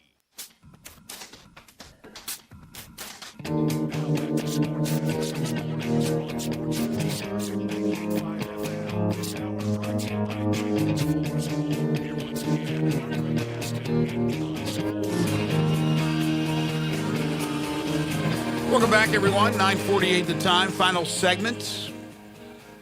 Stephen Pearl, the assistant coach for Auburn, son of Bruce Pearl, on the status of Janai Broom, who went in hard in their game in the Elite Eight. Janai is not going to practice today. He's going to take today off, continue to rehab. He says the 7 different things that he injured on that one play. The good thing is that they have plenty of time. The game is not until Saturday when Auburn takes on Florida in the national semifinals. That was as awkward a fall as you'll ever see. There could have been a lot of stuff that went wrong on that fall. The idea that he came back in the game still blows my mind. Because at first it looked like it was the whole arm, but then when they showed the replay, I saw the leg. I was like, "Oh God, no, he's not coming back." No, I didn't think he was coming back. He's done for the year. I was like, and I can't believe he came back in that game. Well, I mean, the first thought was, oh, my gosh, this guy's done, and Auburn's season is done. Even though they're more than just Janai Broome, but moving forward, you better have Janai Broome. So the 4 teams that remain in Duke, Florida, Houston, and Auburn, and I know you picked Duke to win it. I picked Houston. Elijah, you had Texas Tech, which made a great run and probably should have knocked off Florida. Of these 4 coaches, you got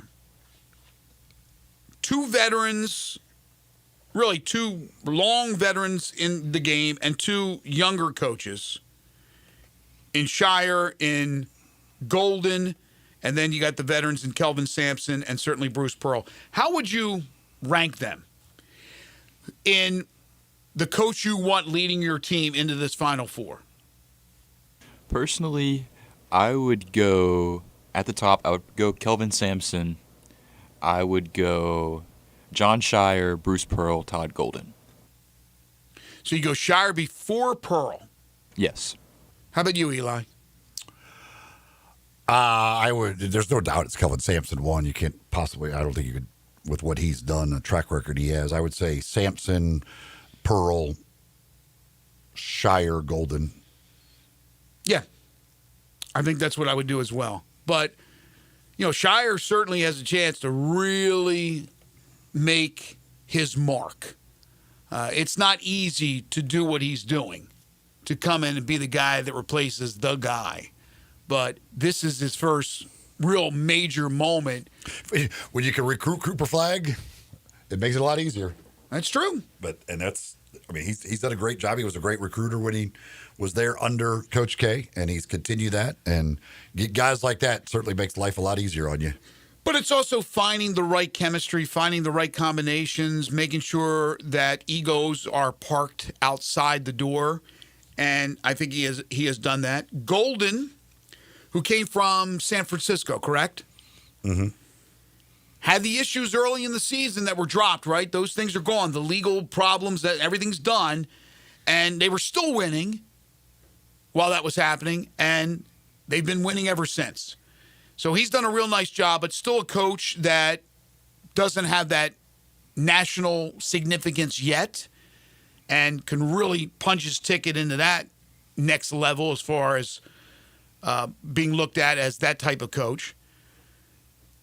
You have Bruce Pearl, who has been successful wherever he's been, high intensity, as is Kelvin Sampson. Sampson, though, just so well respected. The Indiana thing, he was good, and then the whole phone issue and that problem there, it kind of derailed him for it.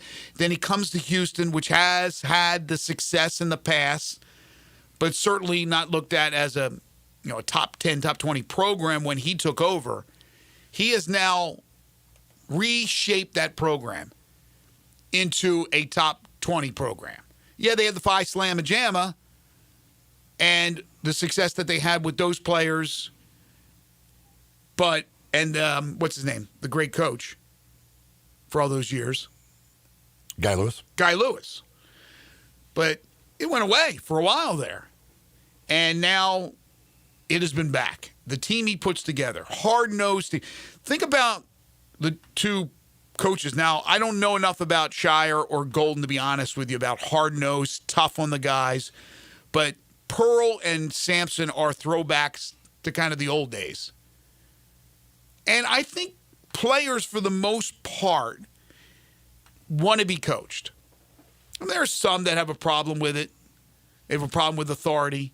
But I think for the most part, young developing players at the collegiate level, especially if you're going to a big-time collegiate program, you want to be coached.